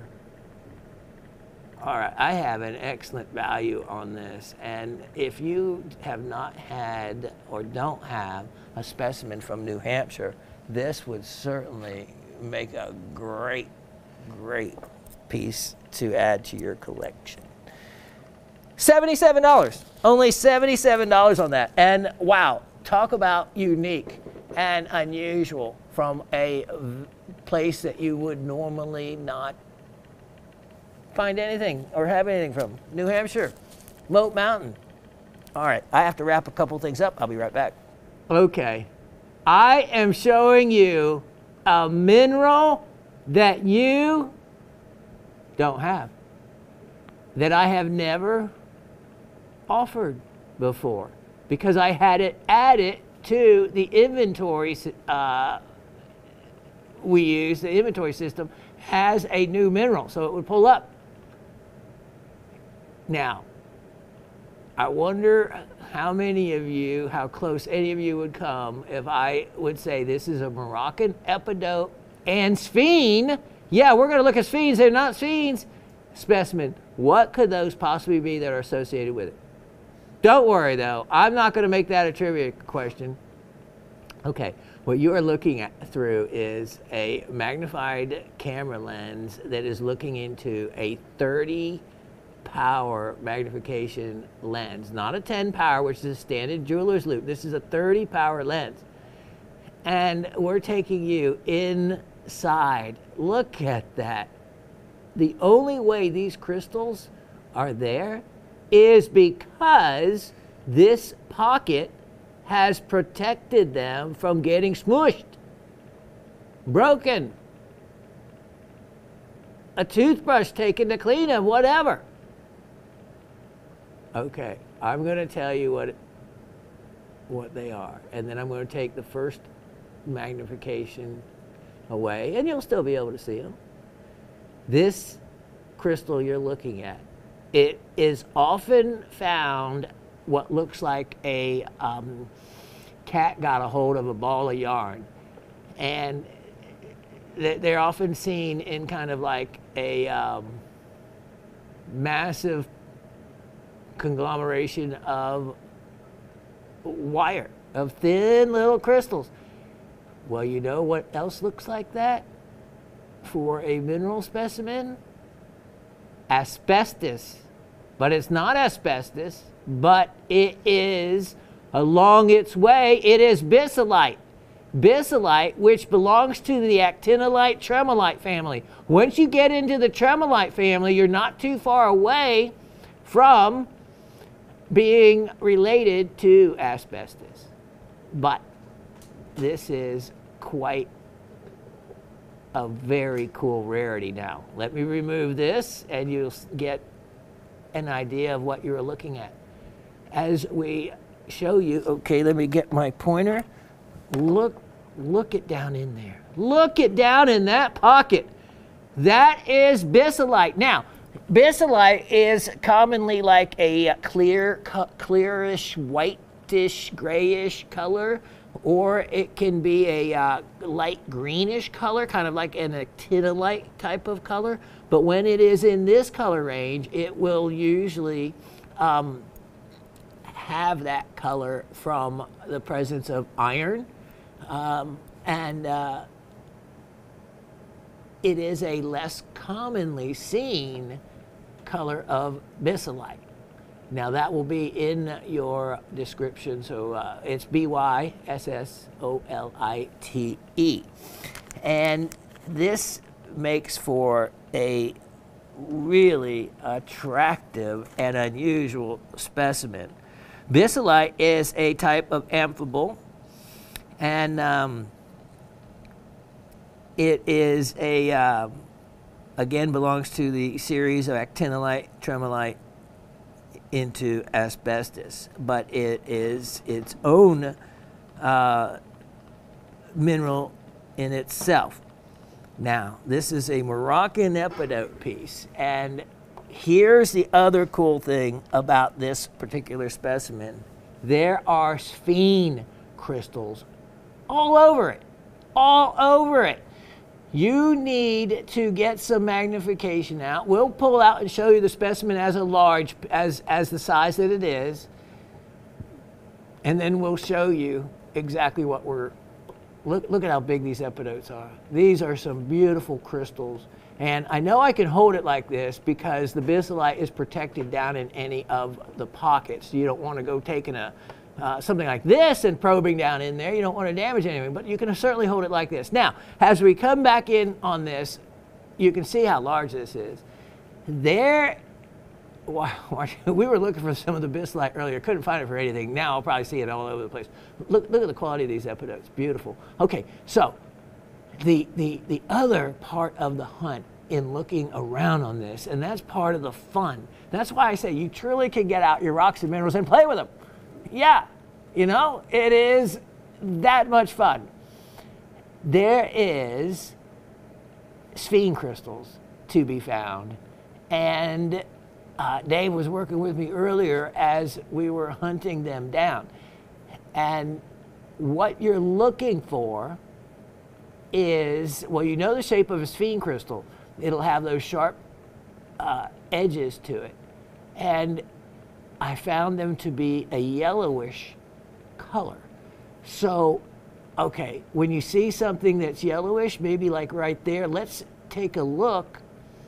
And you see, I see a series of some yellow crystals here, and see if any of those might turn out to be a sphene. I'm kind of looking for one that stands out stronger. Now, sphene, which is, of course, titanite by a very common name, more so in Europe than here, often decomposes, but in specimens like this, you'll have solid crystals. And let's take a look at that right there. And they may be small, but they still stand out.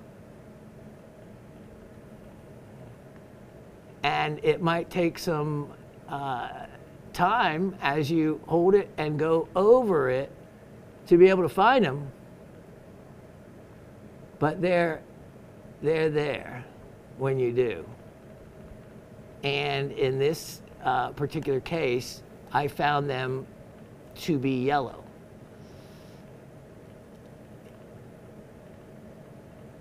There, I want to find that right there. Okay.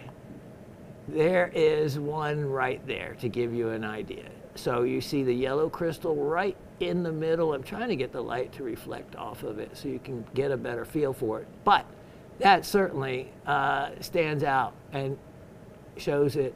Let's see, watch this. I'm balancing that with one hand. As Asa says, yeah, but you're shaking in camera. It looks like, no. Here we go. And the other hand comes in. All right, so there we go. We have some sphene there, but also, look at this. See those wedges? See the yellowish color tone you see to them as I turn that?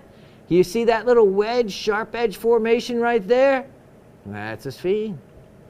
So I tell you what, I better quit right there because I have shown you two different examples. And once you get to looking at them, oh, wait. Oh, that shows it well. This way. Oh yeah, look at, there we go. That's a little bit better size. That's very much like the classic green sphenes we've seen from the Pakistan material. And you can see right up there, Dave spotting this one, right up there on the edge with that sharp alpine shape. Yeah, that's definitely a sphene. This is a cameraman, folks, spotting that. Tell me these guys don't know what they're doing after how many years of doing this. They have the knowledge and ability far beyond, well, I could really say, let's just put it this way, far beyond many others that you would think would have greater knowledge. No. These guys do. Look at that, right in the middle. There's some sphenes right there, those yellowish colored ones. And as you, what in the world? as you get more and more familiar, is that a sphene right there, that big one? Right smack right there. Sure looks like it to me. Oh, it is. Look at that. There's a little, okay, so that's enough. I have shown you enough. There's a little cluster of sphenes right there. There's so much else to find on this piece. You literally will have an amazing, amazing time looking at everything. And those Bissellite crystals like that. Wow. Again, in blown up version like that, that is a picture that you see on the cover of a magazine and say, wow, that's beautiful. I wish I had something like that. Well, you do have something like that. You can have something like that. Now, I'm going to show you something like that. This was mentioned a couple weeks ago. This is Rock and Gem magazine. I mean, this is $24 a year. Okay, let me show you. The importance of this is right here. Florida's agatized corals. What have I been showing you and offering you for years? And this is, you need to get the magazine because it will provide you with all kinds of knowledge, and it supports, of course, the hobby and the trade, which, of course, us poor rock hounds need the support all we can get. All right, here's the importance as we come out on this. All right, let me just show you. Florida's agatized coral. Look at this. I am only showing you this because how many of these you've seen? You've bought right here, right here. Here are the stunning, of course, these are some really nice specimens, but really some of them no nicer than what I have offered you here and now. And with that said, let me show you item 705417. Oh, I'm sorry, this Epidote. Yeah, this crazy Epidote, believe it or not. How about this? $48. $48 for all that. That's a lot of fun. The hours you could have with that. I know, because I know how much long it took me. That's my problem with doing the inventory and adding it for y'all. Is I can't just like type it in, oh, this is this and this. No, no, oh, no. It involves me checking the, oh, fluorescence. Speaking of fluorescence, I meant to tell you that porcupine calcite, fluorescent. Yep. Yeah, and then I get out the Geiger counter. Then I get out the really high magnification. Then I get out the different lights. Oh, anyway, it goes on and on. Okay, 705-40, let's see, excuse me, 705-417. Let me show you. Okay. And in that article, it talks about, of course, one of the most famous locations right there with Lacoochee River. With Lacoochee River, which is straddles the Florida-Georgia border. And really, forget about Tampa Bay anymore. It just, I was the last one to get in on Tampa Bay corals. And we used to get them in the bags, burlap bags, and I used to have to sort them and spray them and clean them. And this was in 1975, 76.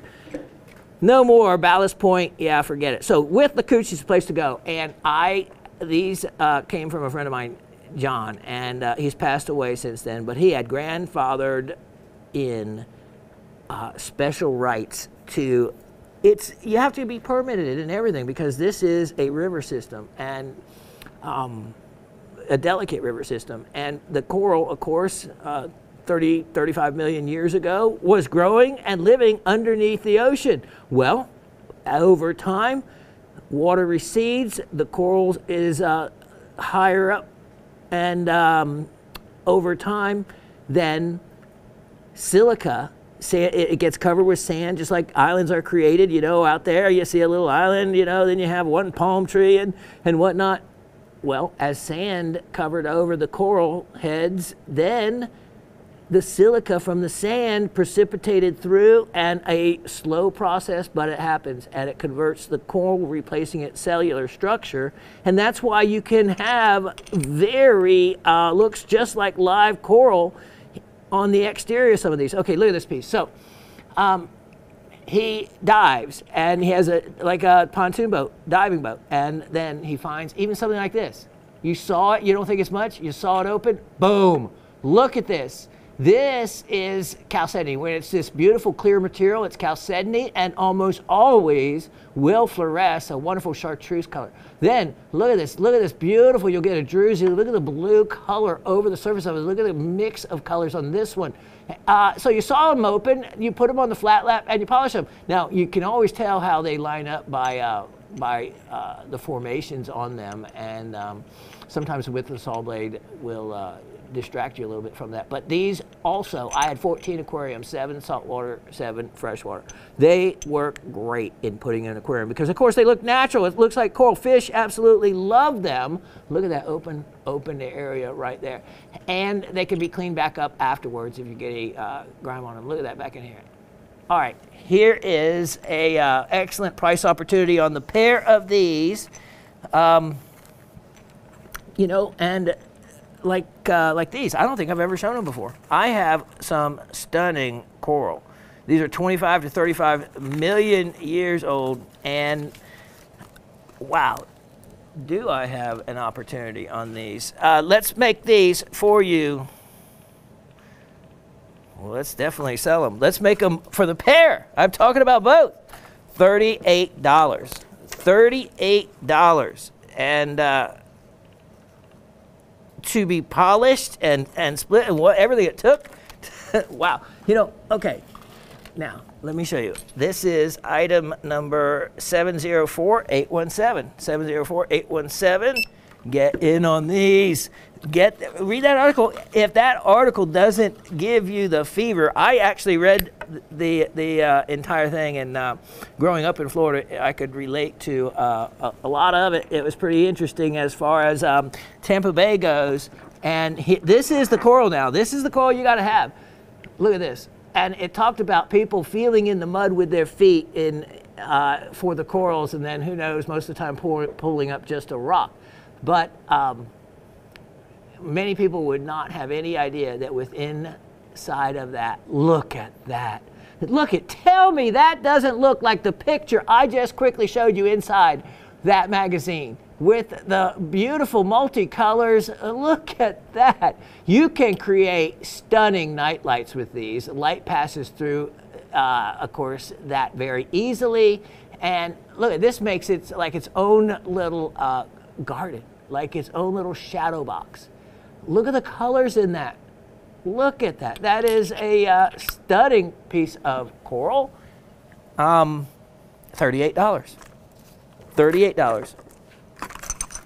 Now, I want to make sure everyone has an opportunity. Let me show you this one. Item 975220. 975220. Now, this is Tampa Bay. You want something unusual and rare? Tampa Bay corals are non-existent to be mined anymore. You can actually ballast point. Now they name it ballast because the early ships would come in and they'd actually use the coral for ballast. Ballast was what was used still in ships. You can still at ports find old ballast stones, and it would help balance the ship. They could move the big rocks around in the ship depending on the cargo, loading, offloading, to keep the ship balanced and righted. And many times to lighten the ship, they'd throw out the ballast stones or throw out the coral, whatever it may be. And then they'd pick up more at the next time they need it, depending on how much they were carrying, etc. This is a piece. Look at this. Look at this. Look at how cool that is. You can see that how some material of the coral won't always get fossilized. It'll tend to deteriorate or die and then decay away before it's replaced. But here, let me show you. This is what made Tampa Bay coral miserable. I worked with the thickest of gloves, and this material on the outside is so sharp. It's not like the Withlacoochee, beautiful kind of material, beautiful compared to this. It is rough and coarse and will cut you quick. Look, but look at this. Could you imagine stepping on that? I mean, you would cut your foot. Let's look into here. Let's look into here. Look at that. Now, what would often create these holes would be what they call a clam borer. This invasive critter that would bore into the corals, and, well, it left behind these holes that created perfect areas for formations, everything from calcites to chalcedonies and agates. Look at that. Look at that. Now, you can see how coarse that is. Look at that. You also get other additional fossils. You're looking at 25 to 35 million years old or so. Look at the other fossils in that. Isn't that neat? This just wasn't polished. It was just sawn straight across. I like that little druzy opening here. So a very decorative piece. This is just really decorative. Price on this, $18. Only $18, and look at that. It does my favorite thing. It sits up on its own. $18. Now, let me give you one more opportunity here. Goodness gracious, time is... Okay, hold on. Let me see. Item 705517. 705517. And let me show you what I have. I love this one. I love this one. All right, again, so you're walking along and you stub your toe on this, you cuss at it, then you chunk it into the water and never knowing. But this one, yeah, if you looked a little more careful, look at this. It looks like Hexagonera picarinata, doesn't it? It looks like some of the Petoskey stone. Maybe this one you might actually spot as something special. Yeah, that's why I say some of these old corals still look like coral, but have been replaced. Look at this. Look at what it would be on the inside. This is a grotto of chalcedony, of beauty. These have been polished. You put on a flat lap and goes through two grinding stages and a polishing stage. Look at how pretty. They're geodes. They are classified as geodes, just created from coral. Price on this one, how about this? So you don't, yeah. Let's do this, $36. $36. We'll put a sale price on that one. Only $36 on that. And as long as shipping keeps it with the same box, you'll get that little label. But if not, it only, you can create your own with no problem on that.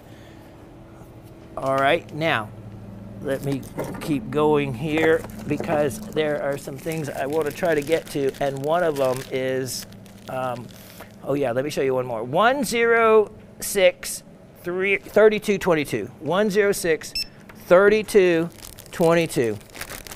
And this is a little bit different look and stunning. Look at this. Look at this.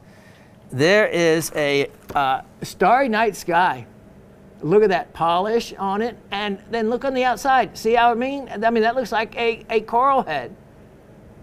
As we come in closer on it, this is with Lacucci. This is with Lacucci, which of course is a freshwater river now, and it's cut about 30 feet down below or so, below the surface of the surrounding woods, and that's where the level of the old coral heads are now.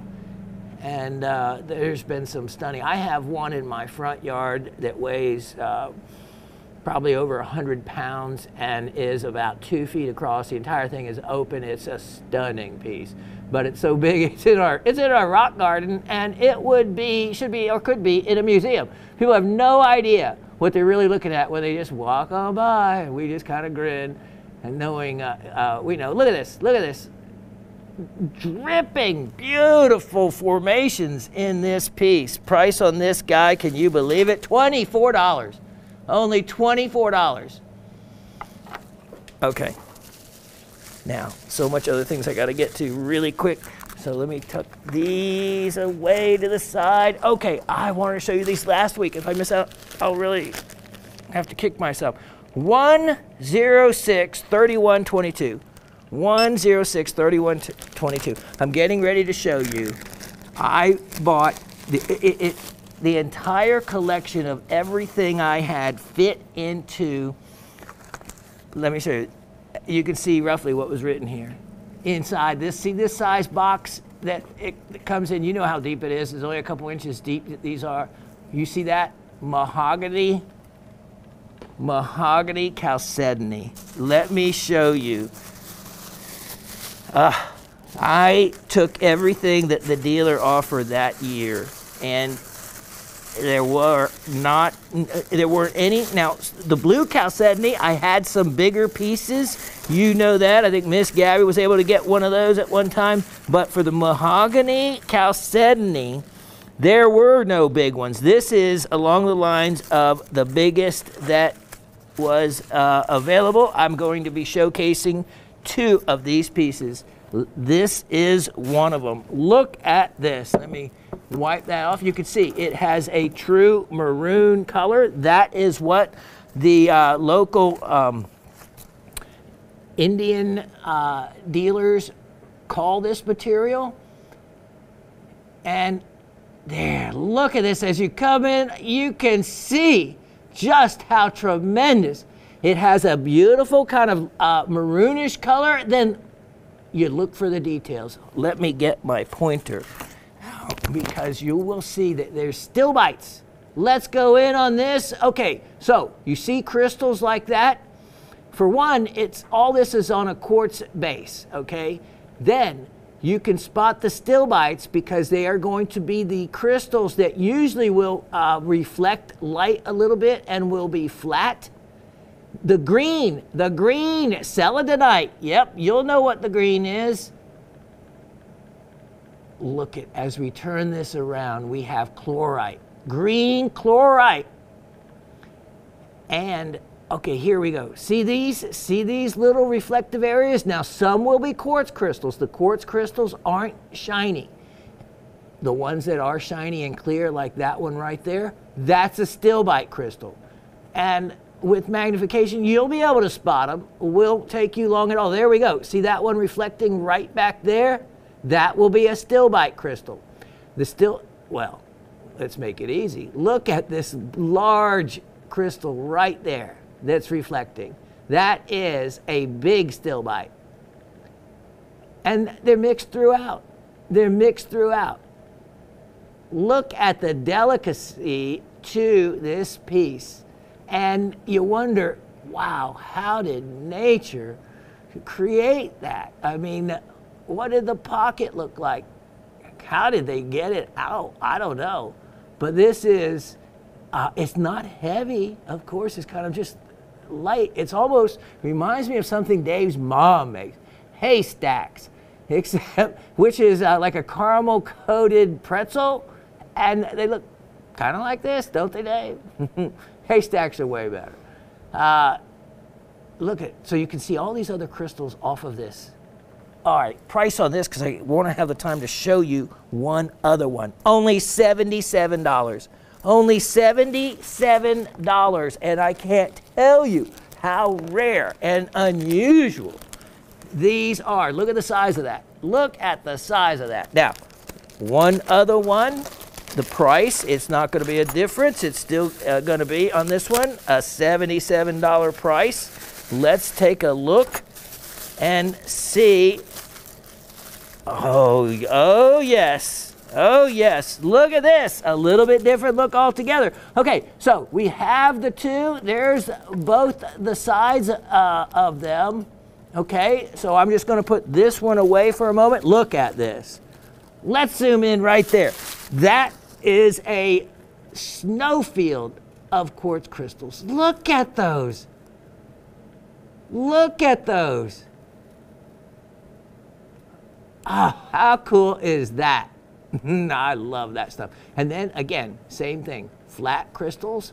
You can spot the quartz crystals. They're more the frosted look. Hold on, I see a stilbite, so I can point it out to you so you'll know what to look for from... Is it a different item? Let's see. Yeah, it should be a different item number. Okay, I'm sorry. 1 second. You're right, I did it. Got too excited. 1063022. 1063022. Yeah, sorry about that. I got too excited. Okay, so you see these incredible field of snow crystals there. Now, as we go in closer, you can see what you'll be looking for to spot the stilbites. And they're going to be, see those little reflective crystals like there and right there? That's the stilbites. And of course you can spot the bigger ones when you see those, but I want you to be able to spot any of them, all of them, of any size. There we go. See, we have stilbites all around. All those little flat, shiny crystals are stilbites. Now the green, you know, the green always at first looked like, it looked like Biselite. Nope, that is that very clever Selenite coming in so many different ways. We've seen it affect different pieces. Look at that. Look at that. Same price, $77. $77 on that. Look at that. That is a true maroon, and this color is extremely rare. Extremely rare. A beautiful piece. That's the only other one of the maroon ones I have to offer for you. All right, now let me set these aside real quick so I can get to maybe another item here. And was going to get to those fossils, but I'm going to run out of time on that. But you have to tune in next week to see the selection of fossils. But one moment here, let me get the info on this next item, because it is also a real treat for you.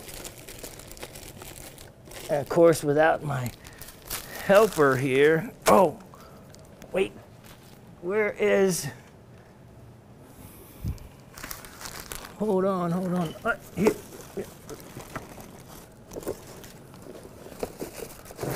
Where did it go? I have, oh, there it is. Here we go. Glad I found it. Item number 1064222. 1064222. Take a look at this. Look at this. Uh-huh. You hadn't seen anything like that. Sliding that in there, and beautiful little grotto of amethyst. But as we look closer in on this piece, you're going to see that it, let me get my little pointer, has a couple little additions to it. There we go. Dave zooming right in on them. The black, you know there's just nothing as simple as a black dot. You know it's going to be something. Girthite. It is, of course, an iron oxide. Look at all the beautiful, beautiful little irises coming out. And also, if you are clever and look at the right angles with the crystals backlit, you will see phantoms. There are some phantoms to be found in the amethyst, but it's not up to me to find them for you right now. I'm just telling you they're there. It's up to you to find them. And then one more thing, calcite. Look at that, calcite right there. Yep, on this side you can see the crystals to the calcite right there. And then, of course, on the outside, you have basalt as well. Price on this piece is only, yeah, this'll get you running to the phones, $38. Really? Only $38 on that one. And, well, I had some labradorite, but we'll save that till next week. And let me see if I wanted to feature one more piece, but where is it. You can see, trying to look for it, but I know if not today, then next week for you indeed. And wow, okay, wait, one moment. I sound like a mad scientist or a what is it, the crazy professor or whatever they call. Yeah, that would be, oh, here it is. I got it. Okay, last item of the show. Item 1064822. 1064822. This was our personal specimen from a small pocket that was discovered in 2015 of this material. And it is the one that the Raven set aside. So you know if she did, you know it is a special piece. I didn't even know she had done this, had kept this one. I don't think I had ever seen it until yesterday. Red Hulandite. Hulandite, okay? Now, the red color is what makes it so special and unique and rare. And it is the presence of hematite in it. But look, amongst the red Hulandite, you have stilbites. And if you have not been able to learn the difference between Hulandite and stilbite and be able to tell the difference, then this is a really good one to help teach you the different crystal forms. Then look at the stilbites. Look at the stilbites. It almost looks like some of them look like tombstones on the edge of that, doesn't it? Okay, you see my dark twisted mind. And then look, the little snowflakes set among, look at that, down around that. Those are those little quartz crystals that are so cool, huh? And then as we come around the corner over here, I feel like I'm Bob Ross. And here, as the sun slowly sets, you can see the snow piling up. Great guy. I like that guy, Bob Ross. All right. Yeah, they'll be making fun of me some years from now, and they'll come up with some twisted version of how I speak. And that's all right. Look at this bow tie stilbite. Now, if that doesn't scream bow tie in this formation, I don't know what does. So what a stunning, as I think it was Miss Gabby had gone out to Tucson, and she said there were bow ties out there on specimens that were as big as any of her entire specimens that she had of the zeolites. So anyway, you can see this bow tie. It's at least a couple inches, though. It's one of the bigger ones. And you can see beautiful stilbites around here.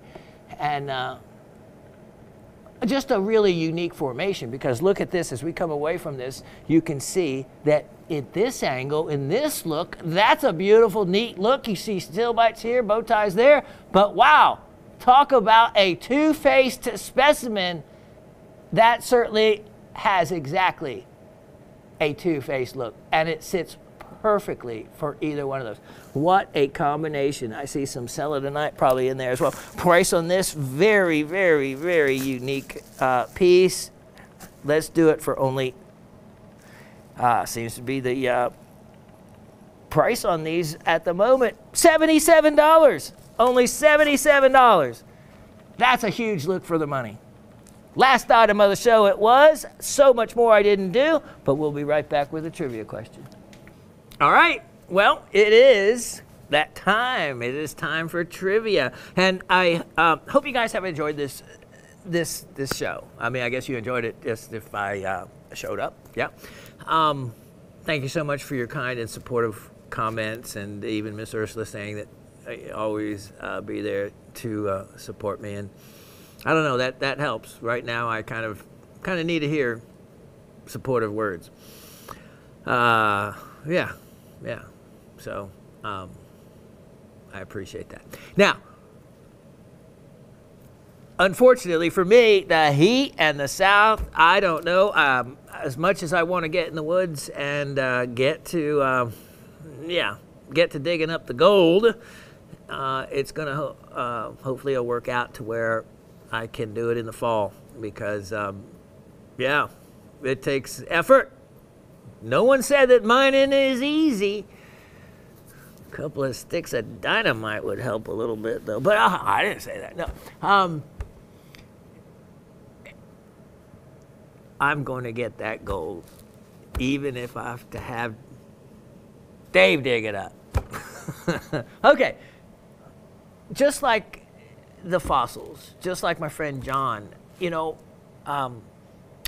Ballast Point, Tampa Bay, when I was young, the owner of the rock shop in Sarasota, that his son is still running. It's really one of the United States' largest rock shops. And so his father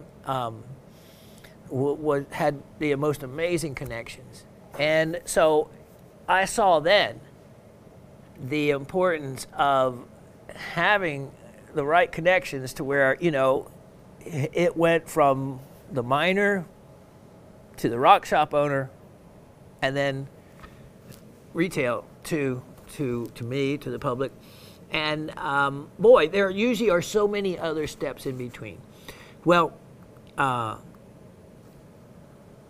these agatized pieces that really I highly recommend you get that magazine and the articles, which you can actually contribute yourself. If you have a story, you can write an article. I've actually been accepted as one of the approved authors to write stories for, and they pay you a little bit of money. I think it would just be fun to do. And the stories I could write, and like the current one that I have going on, but I don't want to wake up one morning with 1,000 people in my backyard. Not that I'm saying that's where the gold is, but if that was the case, there is amazing garnet in mica schist. You've seen that. You've seen the specimens I've brought in, and that is literally, Raven says she has her mine, which is on one side of the yard, and mine is the other side. Funny thing is I always see her over on my side digging. And another one of the lots in the neighborhood, you're talking about in the middle of the gold belt. Also, it is in the middle of a very strong pegmatite belt of Georgia. And I'm talking about a pegmatite belt that encompasses, some major mines at the time, including a beryllium mine I've talked about before. I don't want to mention it now because it has to be accessed. It's on a gun hunting club now, and they don't let anyone else in there. That's another story. But I dug, beer can size golden barrel, and I have a mica plate that big around that I used as a reflector for backing up from my home outside of Helen. And cool things like that I actually found. And so there's really strong mineralogy in this entire area. And so there's a lot in our neighborhood that hasn't been built on yet. And it is nothing but a mound of mica, it seems. Now, yeah, it's interspersed with Georgia red clay, and some of the mica crystals are small, but they're mica crystals. I can go and dig mica crystals, and something as simple, and it may not be really value per se, but I don't do it for the value. I do it in these little mica crystals, the little dodecahedron garnet crystals. Just to find those is such a thrill. It is Mother Earth sharing with me. I don't want to feel like I'm ever taking from Mother Earth. I want to feel like she is, by her choice, decided to share back with me. And in her doing so, if I want to treasure these items, I must pass that sharing on. That's why, if you ever noticed, those plates of garnet in mica schist, I have always used as a free item or given away for a trivia gift, etc. The earth gave them, and this is why I'm not a good businessman. I would probably mine, dig up gold, and here, have a bag of gold, kind of thing.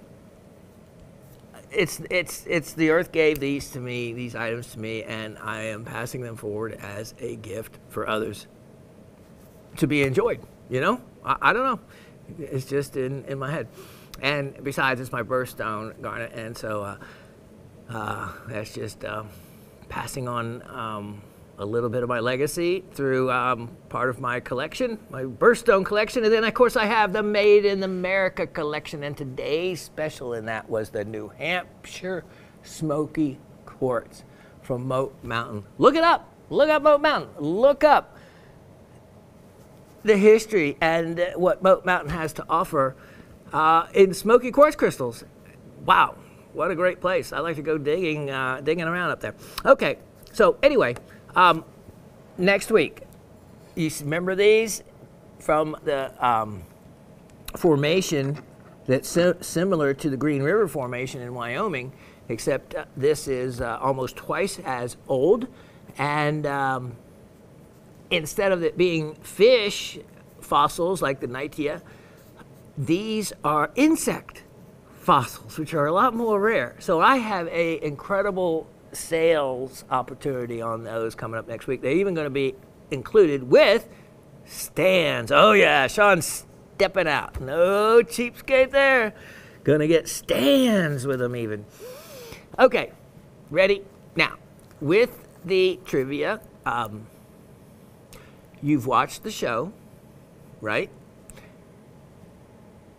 With the trivia, you can't, the rules, okay? The unspoken rules is no fast forward or reversing. You use the knowledge you gained from watching the show, and hopefully you watch the show with enough diligence and concentration that the answers will come to you, because the questions are based on something that was addressed or said in this show, or maybe in a past show, or something that I would expect you to know.